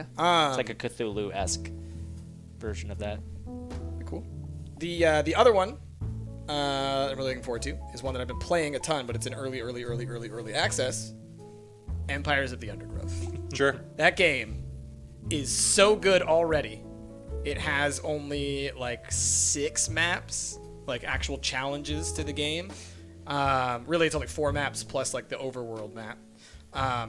And I've already beaten that stuff like 5 times. It's so good. It is so like exactly the kind of game that fits me. He has in terms of the literally been talking about it nonstop colony- for 2 weeks. I thought there was only 4 levels. There's 4 challenges that you can go to, and then there's an overworld map that like is like your main colony. That is it kind of like transcends everything. And so like you have 2 challenges on that map as well. So it's like 5 maps total. Anyway, for those who don't know, it's a game where it's like an ant colony simulator. It's very much like a modern day sim ant, but it is better than you could possibly imagine someone making a modern day sim ant. It's gorgeous. Anyway, Empires of the Undergrowth. Love it. So, Oh, and Cube World. Whatever the fuck that Get out. happens. get out. There was actually Poop outside. Poopies outside. on the subreddit, because I'm still subscribed to the subreddit. Those people keep the hope alive, man. And there was like everyone saying, I think it might be released on Christmas, like by surprise, as Yogscast surprise Humble Bundle game on Christmas Day and whatnot. Because there was some tweets between people are Littlewood delusional. and Wale, but Wale has not actually tweeted back. It's just, I don't understand. It's dead. It's dead. It's dead. It's a dead game. Even though Talking like a 150 hashtag Poopies outside. I feel like that game is Wally's tweeting it only because he wants to. He's like, It's a game that'll never ever come out. Dude, he's trolling. I mean, we talked it's about trolling, but it's also maybe he's just like, these are things I wanted to do, but now I have time to do. No, it. the last time he tweeted, when was it? No, his comeback, his return Yes. to tweeting after years and years. Yes. Or like a year and a half was on April 1st. Was on April 1st. Yeah, the dude has to be trolling. Not cool. Not cool, Wale. Cool, Wale. Pull it, All right. we paid for that game. So I have a few on my list. Music Oh. stopped. Ash has a few. First, I'll say that my one that was most anticipated last year still is not out. Oh, yeah, you do have to eat these, by the way. Toe Jam. All of them. Toe Jam and Earl Back in the Groove is sadly still not out, so I'm still very much looking forward to that. It should be out, I think, Q1 2018. Put me in your mouth. It's amazing. We've gotten to play the last 2 packs in a row, and we got to play it multiplayer at the most recent packs, which was awesome. A Way Out looks really cool for a co-op experience. That should be out, or that will be out in 2018. You know who made that, right? No. It's the people who made Brothers. Oh, that's right. Yeah. Two brothers. Two brothers. Brothers. Yep. Boy fights. I don't think this game's actually going to come out in 2018, but Anthem looks really cool. Oh yeah, Anthem. I'm tempering my Anthem expectations because of the EA association. after- I'm just like, I can't. Like, it looks really great, but Yeah. I know EA is gonna find a way to fuck it up. So after or during E3 this year, I made a list of all the games that looked exciting. There are so many games that I have not heard a single thing about for the rest of the year. Oh. Yeah. Like I am really frustrated by that. The Last Night, which is the new Raw Fury game. The pixel art, it looks like Blade Runner. It's like yeah. Looked really cool. Yeah. It looks really, really cool. That is expected in 2018. And lastly, the one that's for sure coming out in 2018 that I cannot wait for, Marvel Spider-Man. Yes. Marvel you love Spider-Man, Spider-Man. exclusive to PS4, made by Insomniac. Insomniac. This year, I finally beat Sunset Overdrive. They are an incredible studio at making open world games where you swing around and stuff. They made that original Spider-Man, did they not? Because it's on. No, I That don't was think so. Activision. It was the same people who made the Tony Hawk games. Right. But I thought Insomniac did. I thought that was Insomnia. No, Are you sure? I'm pretty sure. it's because it's that one that has They- it's like they the originally- eyeball that the Exactly. That was Tony Hawk. No, that's not Insomniac. that's not Insomniac. Was it not? No, that's Neversoft. Ah, yes, you're right. I'm getting Neversoft and Insomniac. Who confused. no longer exists, I'm pretty Because sure. Insomniac is Ratchet and Clank, right? Or Insomniac, they did. They did War of the Monsters. I Or were remember they that. Jack and Daxter? They did Ratchet and Clank because they made that remaster of it Okay, recently. so Insomniac they is also did Twisted Metal Black. I missed that game. Yeah. And then, they did Sunset Overdrive, which was exclusive for Xbox One. And now they're doing an exclusive for PS4 with Marvel. And the game just looks incredible. Yeah. Like, I cannot wait to dive into this world and swing around. And the combat where you're, like, using your webs to sling up and then sling down at people, just... Oh, yeah, I remember seeing that. Yeah. Oh, yeah. It looks so fun. Really cannot wait. I think it's due summer of 2018. All right. Yeah. Can we Ash just getting all get- excited for a Can we just Spider-Man get a game. sequel to Twisted Metal? I've been saying this for a long Dude, time. that game is so good. How is there not like a more like popular new car combat IP in the age of online play? Like there totally should be a car Because- combat well, I game. Because love they that always they go game- for kart racers, right? So Yeah. it's whenever someone thinks of making a kart racer, because that's what Twisted Metal is at the end of the day. It is Mario Kart with with metal It's not. painted over No, it. it was more of a. Because there was no race it aspect was more to of it. like It's a just- derby, like yeah. a. Yeah. Sure, it's the battle arena from Yeah. Mario Kart. Yeah. But I'll like say, it was nice because like the game actually had a story for each Sure. character, It and was they were great. No, I all loved extremely it. I morbid, loved but I it was loved all still those. fun. But to love tie this Axel. back to... Axel, the guy who does this, and he has two giant Yeah. wheels. Yes, it was so good. To tie this back to indie games versus AAA, there's quite a few indie games that are Twisted Metal-esque. They're not that good. No, exactly. I've actually followed the car combat genre, and Yeah. yeah, that's why I say I'm surprised there's not a big one. Yeah. Yeah. You know, and people will say the closest thing you got to that is Rocket League. But if you could take like a Rocket League-esque game but make it like a car combat sort of a thing, it'd Yeah. be huge. How could it not be? You know what they need to do? Rocket League needs to add a battle royal mode. That'd be fun. You know what? Drop I think, 100 they- cars onto a massive map. They have their mode where you get like the weapons and stuff. You got spring fists and Yeah. stuff, but you still have to play soccer. You know, I think they ran out of all funding after buying Paint It Black. Just the Rolling rights Stones? for the Rolling Stones. Did it. So I they could no imagine- longer make another game. The game wasn't even profitable. No, it was just like, yeah, they lost all their money getting that. That's how the Rolling Stones got so rich. Yeah. They were What was broke it? until Conan that point. O'Brien. They said like they had the most expensive episode ever. Oh, They yeah. they bought the usage rights to Ain't Got No Satisfaction, and they also had a Bugatti car, Yeah. and it ended up costing like a couple million, Couple just million to have dollars, that yeah, one yeah. episode. Why? Because that was right before Conan O'Brien was about to be fired. He knew he was getting fired, so he was making every episode. It's like, super how can expensive. I make it the most expensive Yeah. episode ever? That's Yeah. pretty smart. Clever, clever, clever. But yeah, Twisted Meatballs is good, but I can't get past the third combat. oh, I do miss And then you Twisted said metal. No, don't correct yourself. Twisted Meatballs. That's the overcooked Twisted Metal crossover. Okay. I guess then we've got to end I'm this. going to stream. eat a piece of this. I've got to eat it and die, apparently. Rick has to eat all of it. Die happy. I'm gonna take a huge bite of this. All right.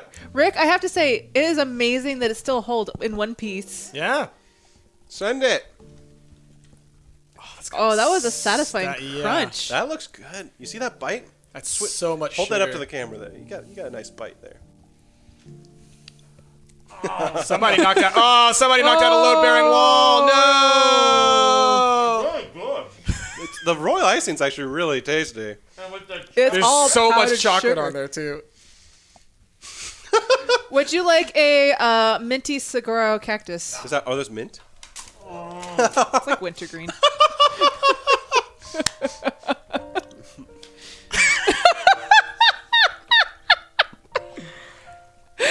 Happy Twisted Meatballs, everybody. That's right.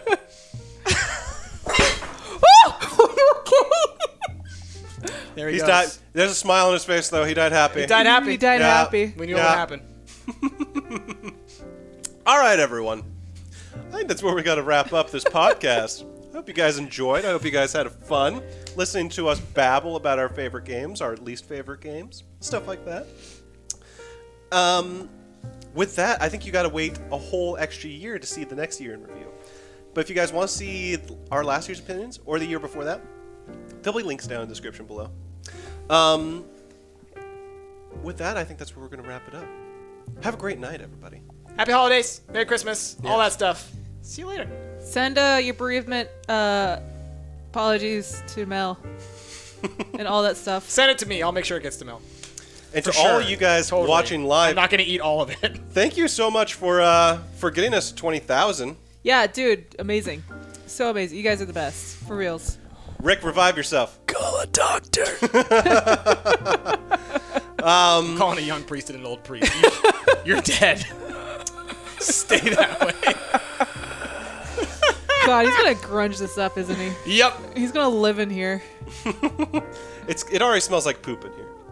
Are you kidding me? It just smells like sugar. I'm dying. I have like a headache from the scent of all of this sugar. Quick, revive Rick. Oh, I can't hit F. No, sorry. Ugh. No. We got to do all of this thanks to you guys for helping us reach $20,000 during Stumpmas. You guys are amazing. All that money went to Doctors Without Borders. Thank you guys again so much. What else? Big thank you to the mods for hanging out so long today. You guys are amazing. Thank you to the amazing card as well. You guys are very sweet. Everyone show some mod love in chat. I guess I want to say happy holidays to everyone out there as well. From us at Stumped to your families. By the power of the bits, revive Rick at once, says Nox Racanis. Money made me go back alive. And then the last announcement that I want to make is that the holidays are coming up. I don't believe are planning on streaming at all tomorrow or the day after. Yeah, Christmas Eve and Christmas Day. I'll let you know. I mean, if I get bored on Sunday, I'm Yeah. not doing family stuff. Maybe I'll do a stream. We'll see. So just stay tuned to Twitter in case that happens, but I'd say expectations low on that one. And then are you guys doing Tuesday? Mm-hmm. All right. So these guys, Team Fusion, Tuesday. Tune back for that. With that, thank you everyone that dropped bits. I hope you guys dug this podcast. Yeah, let us know your thoughts on this style format and stuff like that. It's something that I think we're toying around with doing more often. So We're always looking to improve. If anything was awry, if you didn't like it, let us know.